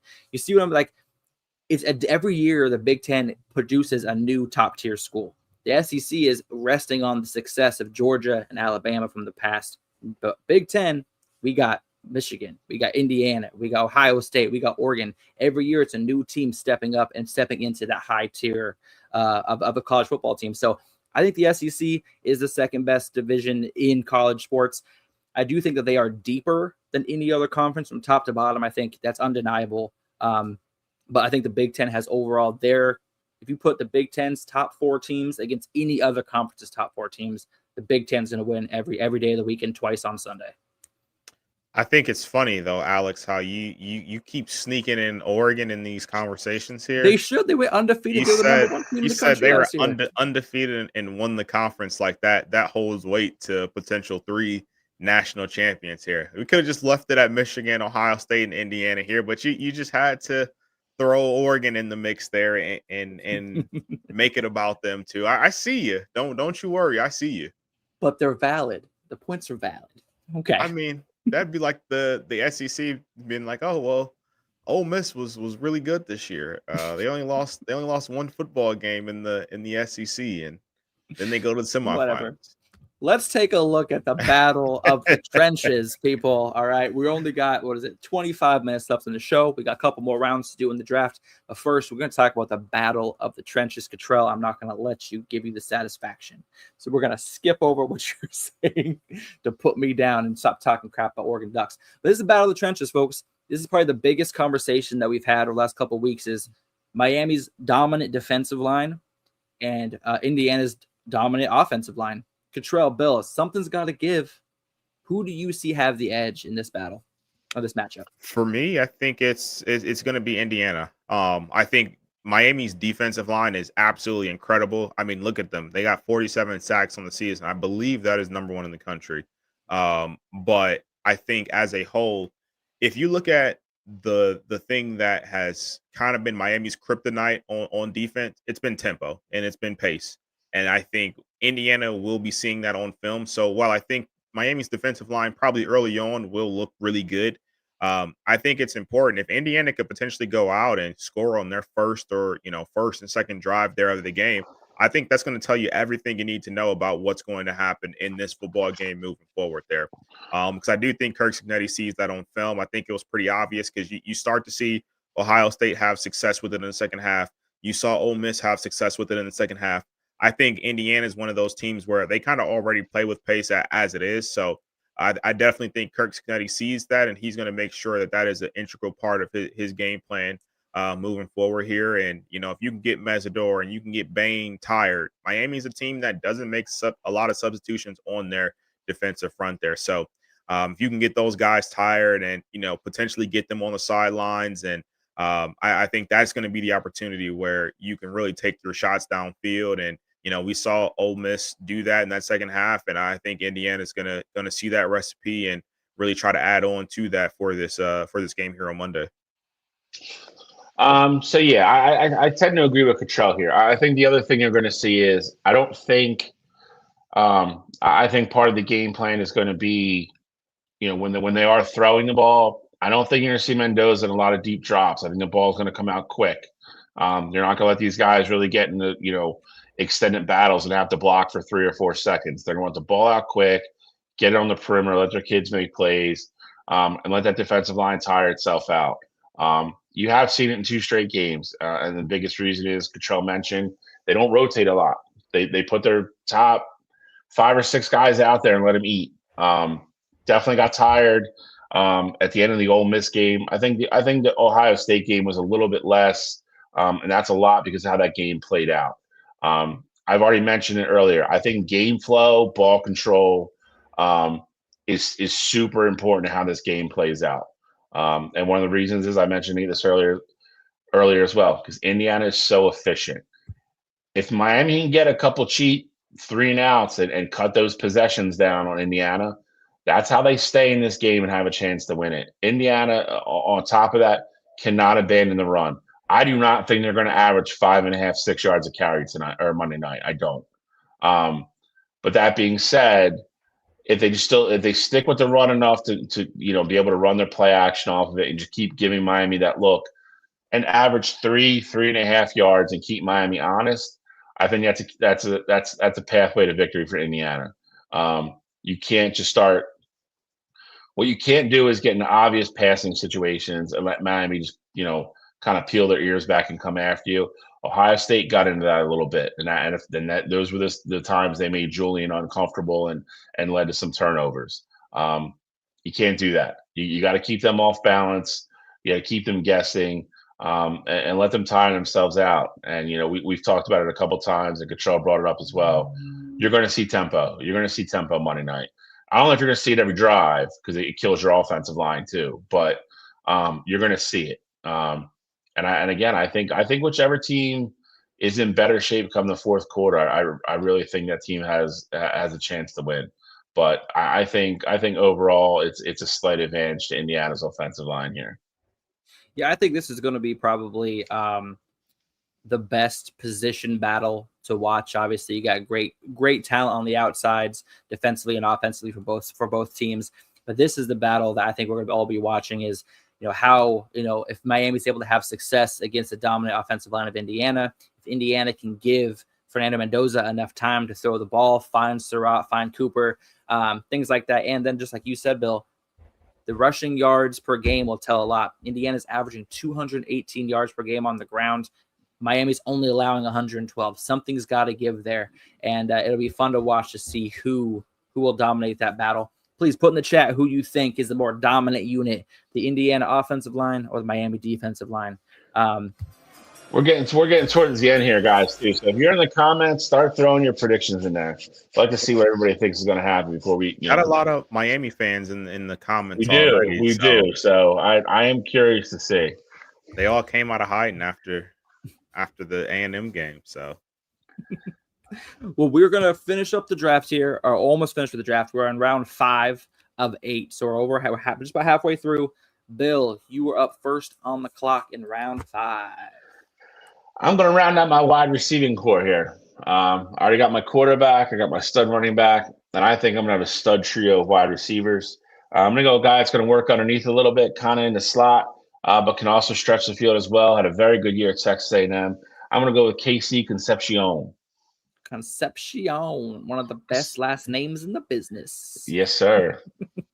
Great pick. Last round, I picked a tight end, solidified the blocking and receiving threat of Eli Stowers.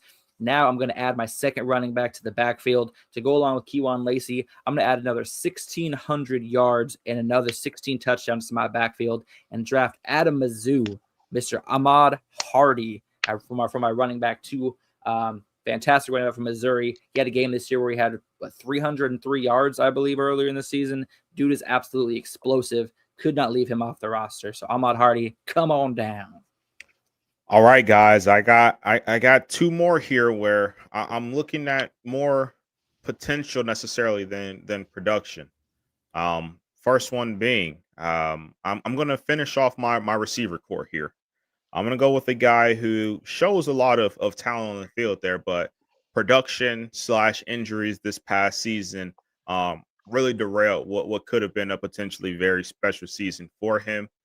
Alex, I'm sorry. I'm taking another duck off the board here. Ooh. I'm rolling with Decorian Moore from Oregon as my number 3 receiver here. This is absolute horse manure, and you know it. You know it. You started this train by taking Jeremiah Smith off the board there. It changed my whole direction of the draft. Yeah, whatever. Well, you can have him. You can have him. That's fine. But you know what? We're going to jump into round 6 right now. So we'll have 2 rounds to finish up later, and then we'll get to predictions and all that fun stuff for Miami, Indiana.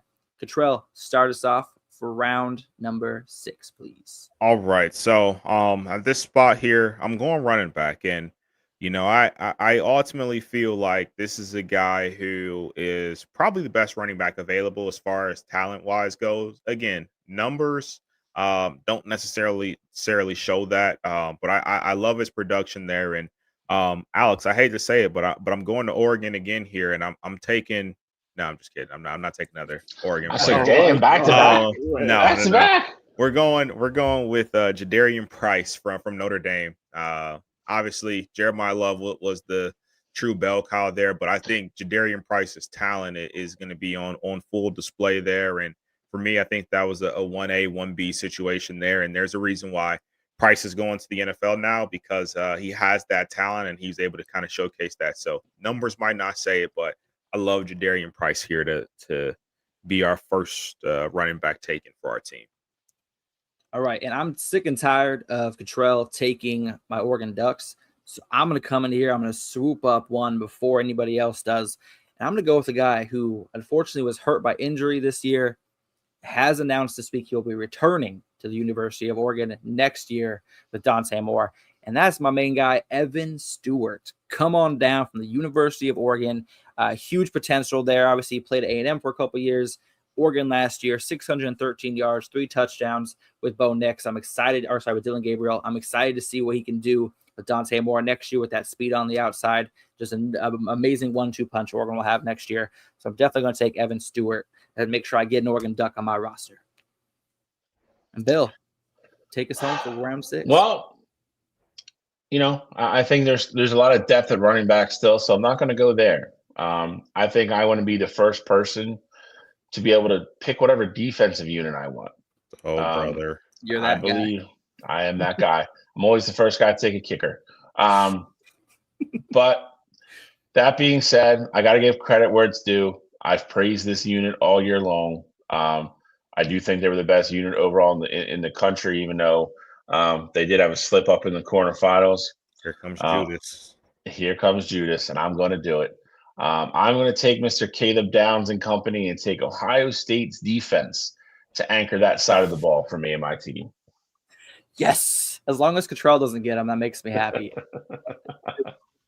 It's just like a little icing that Cottrell can't have him.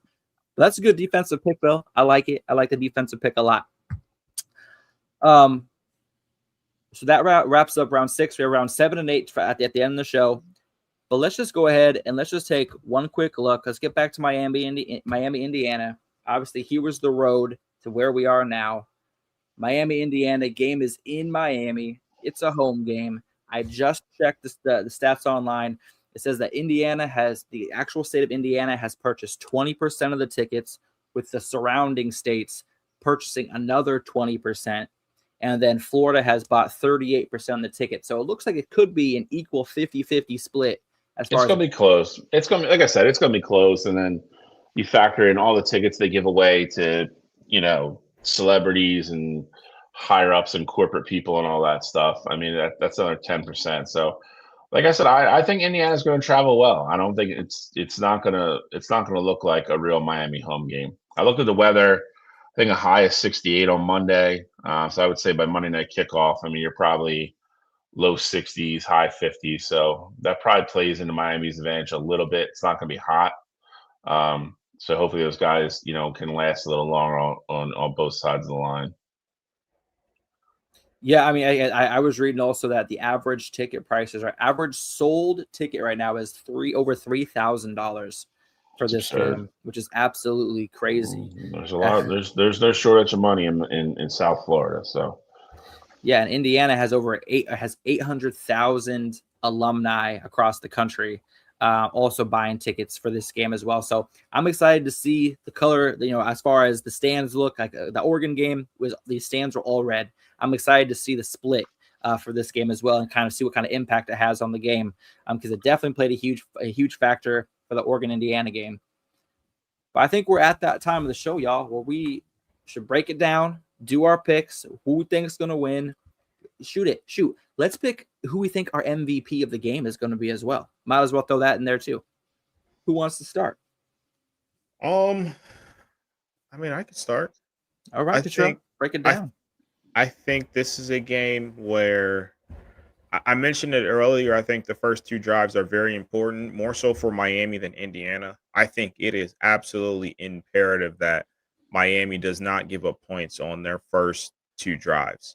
I think if that is the case and you see Indiana just go right down the field and score, I think that's going to tell you exactly how this football game is going to go.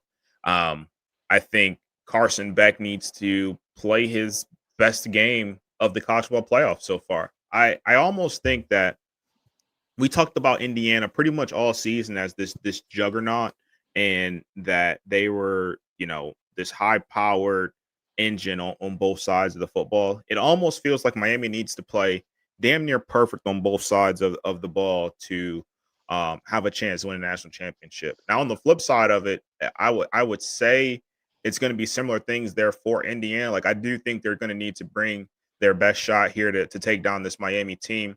But it just feels like they have more margin for error, because we really haven't seen them have any, crazy games with a ton of errors. So I think as long as Indiana stays consistent with the run and they, take what Miami's defense is giving them and they play with tempo, I think they're going to be in a really good spot here.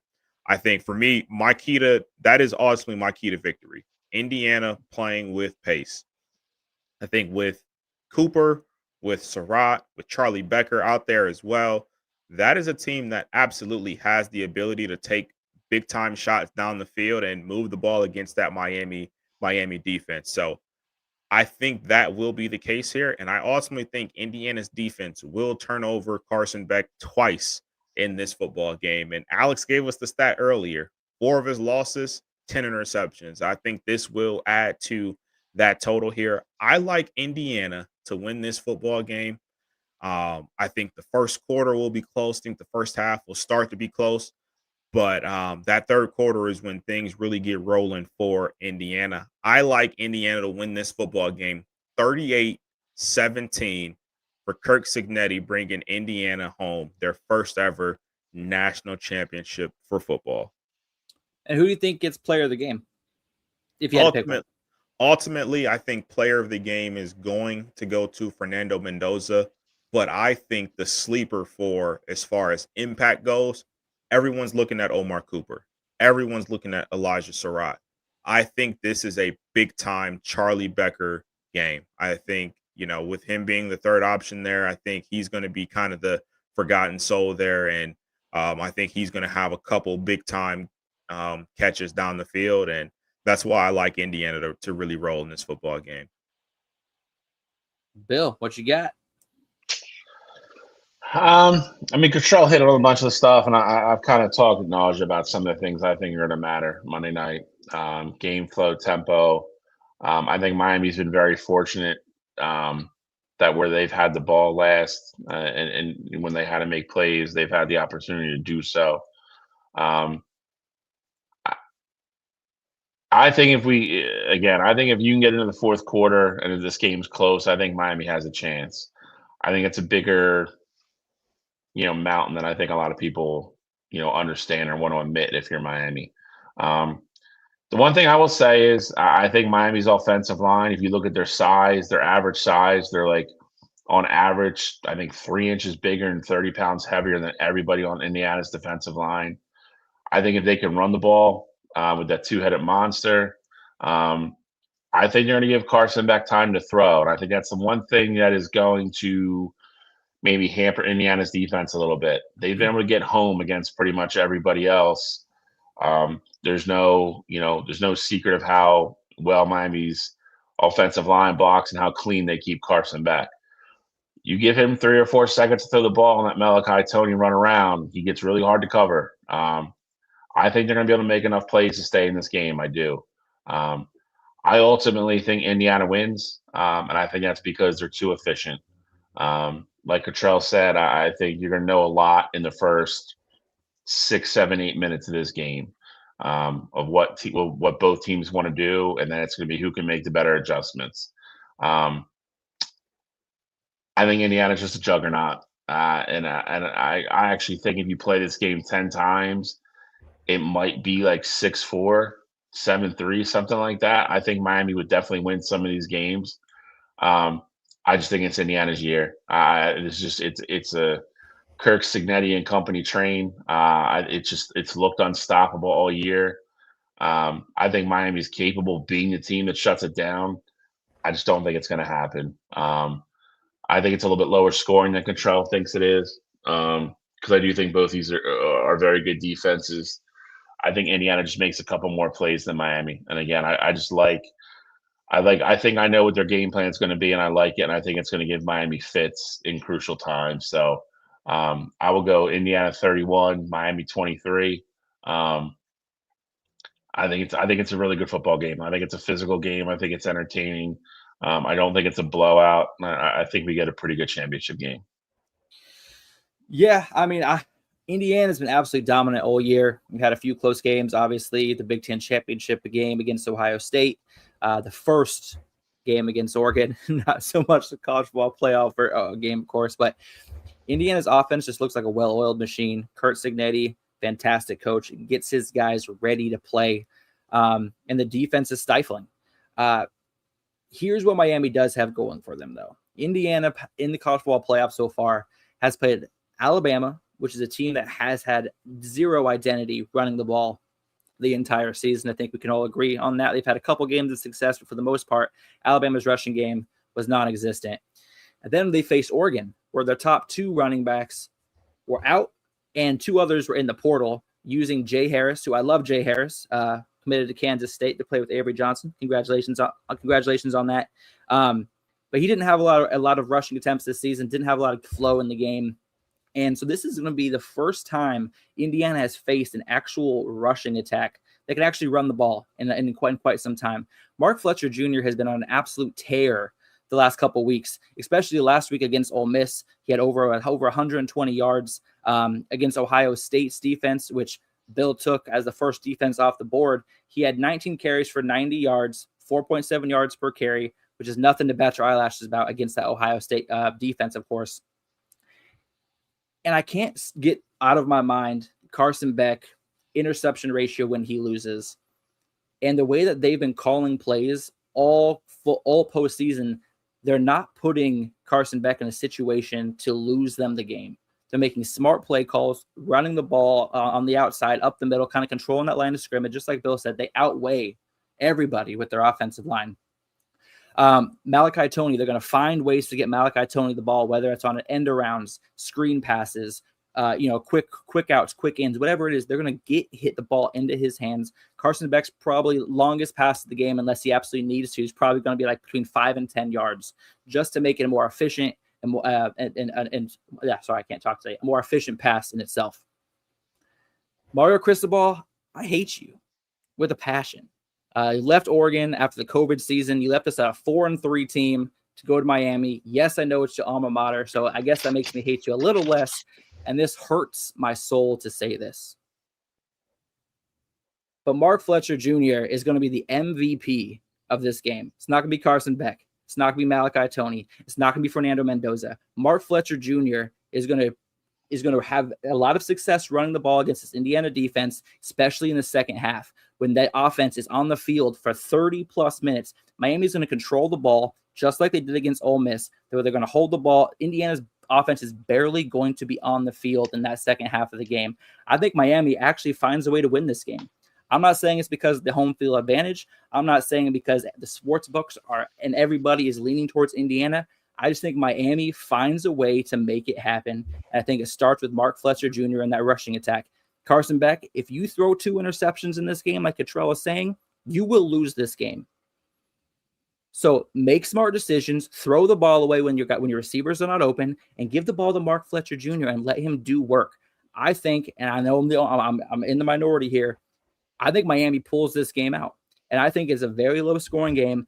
I'm talking like 17-14 is the final score, with Miami controlling the line of scrimmage, controlling the time of possession, and winning it in the fourth quarter on a last-second field goal. That's how I see the game ending.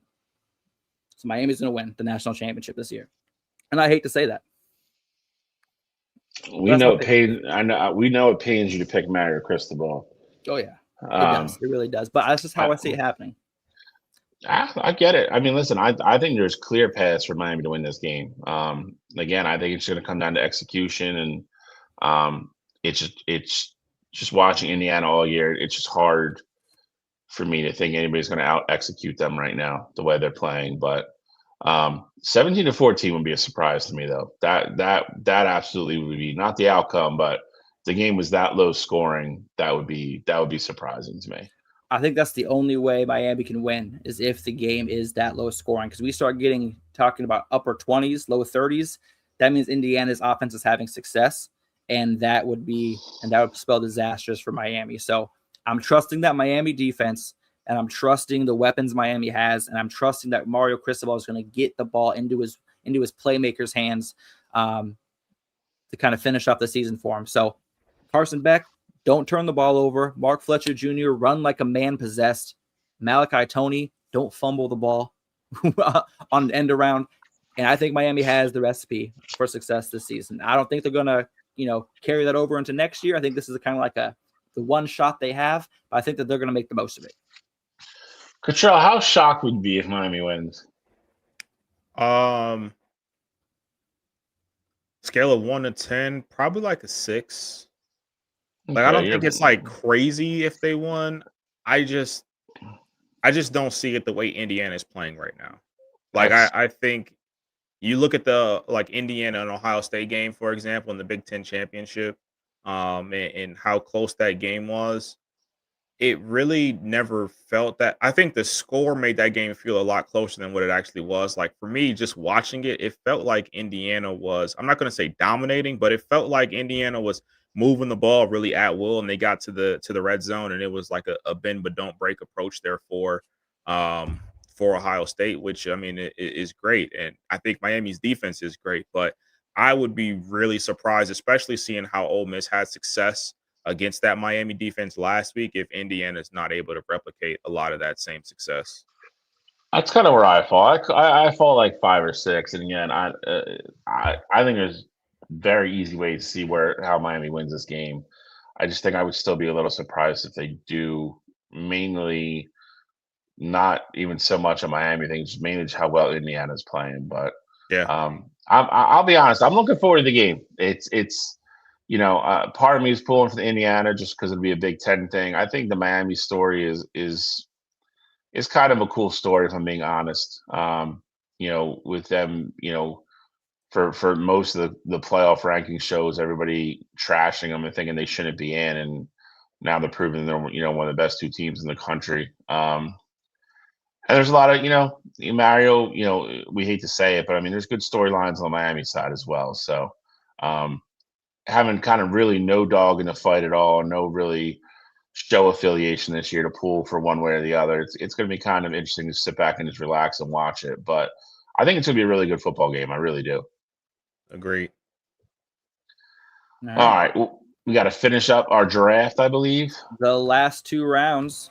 Then we are done. And then we'll show the recap of the draft, of course, after the last 2 rounds.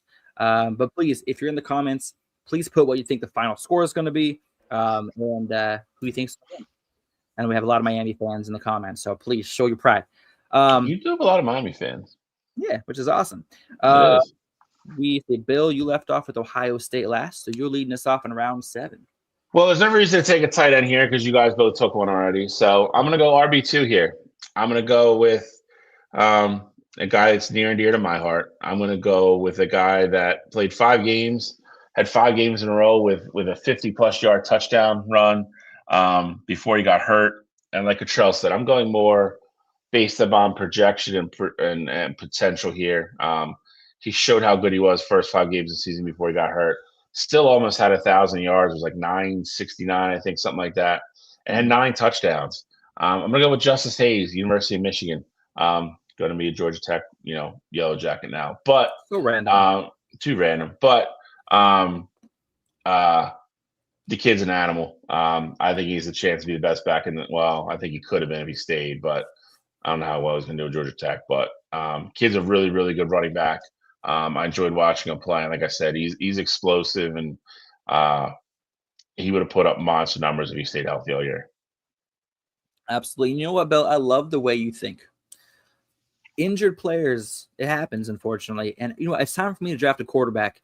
And I'm going to go with somebody who led college football in passing yards through the first 4 weeks of the season, whose team was 4-0 until he went down with an injury. And following that, his team went 0-8 without him. And that is Notre Dame transfer and current Syracuse quarterback, Steve Angeli. He's going to be my starting quarterback on my team. He's got great. A lot of people remember him for his time at Notre Dame. When the quarterback got injured, he led them down to the goal line to ultimately win the game. He got essentially knocked out on the goal line trying to score. He then transferred to Syracuse in the offseason.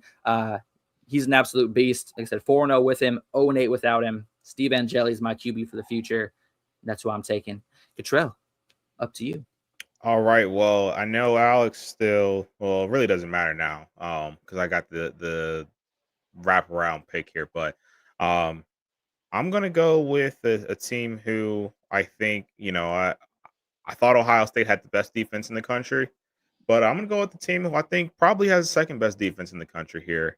And that is the team that is playing for a national championship here on Monday. I'm going to roll with Indiana's defense here to bolster my team. And I ultimately think the way that they're playing right now, their ability to get after the quarterback, if I can't have Ohio State, I think Indiana is an excellent consolation prize.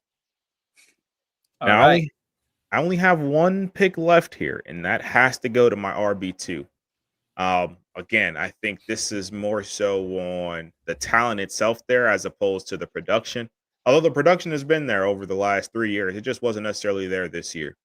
RB2 for me, I'm going with the guy who I think is the better of the two-headed beast at running back at Penn State. I am going with Mr. Katron Allen to round out my team here and be my running back too.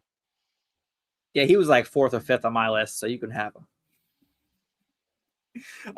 But no, I got my last pick as well. All I have left is defense. And I'm going to take the true best defense in the country and a team that would be undefeated if their offense could just frickin' score.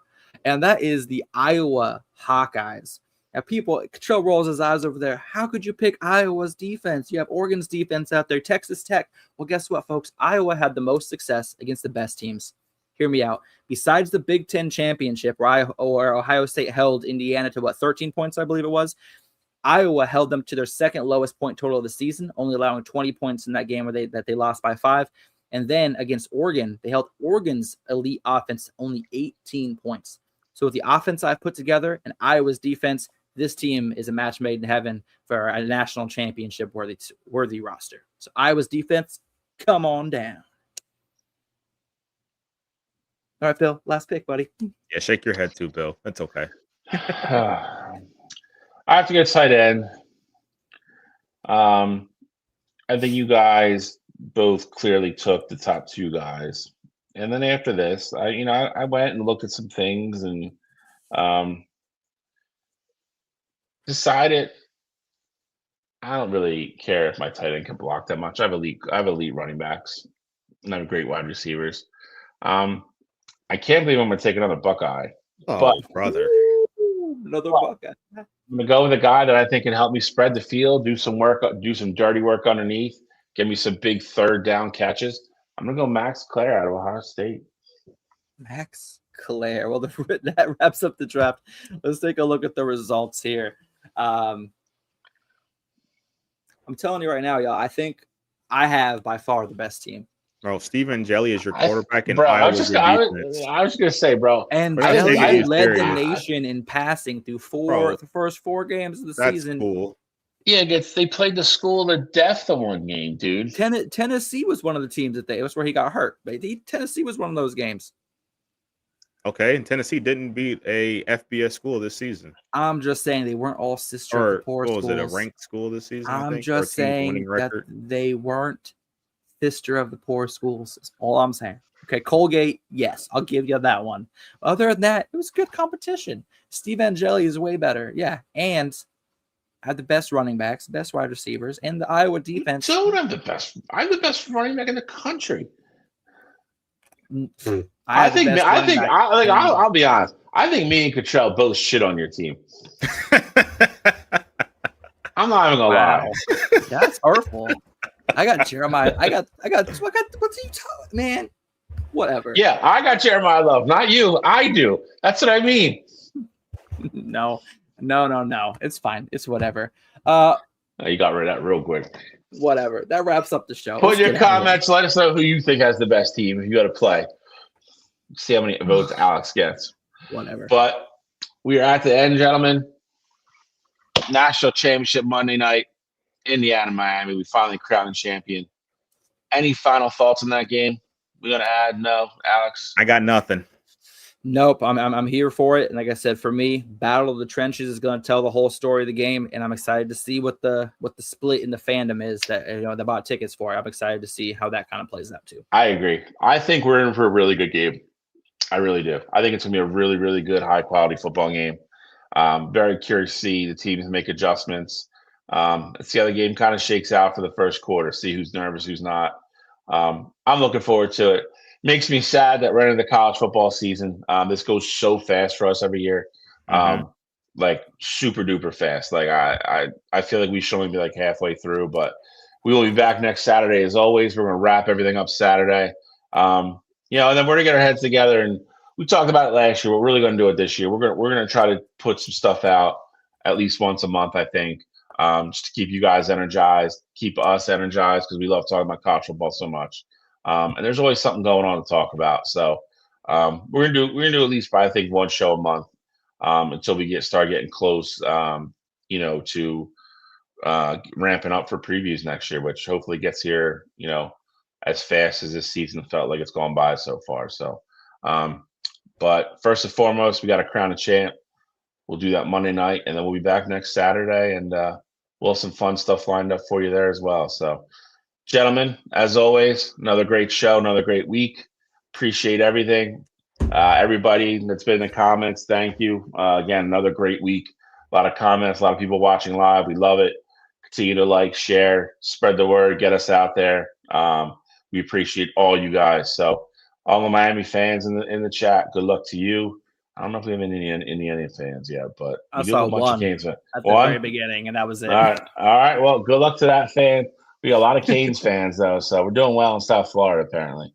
But good luck to everybody, and we will be back next week. All right, see you guys.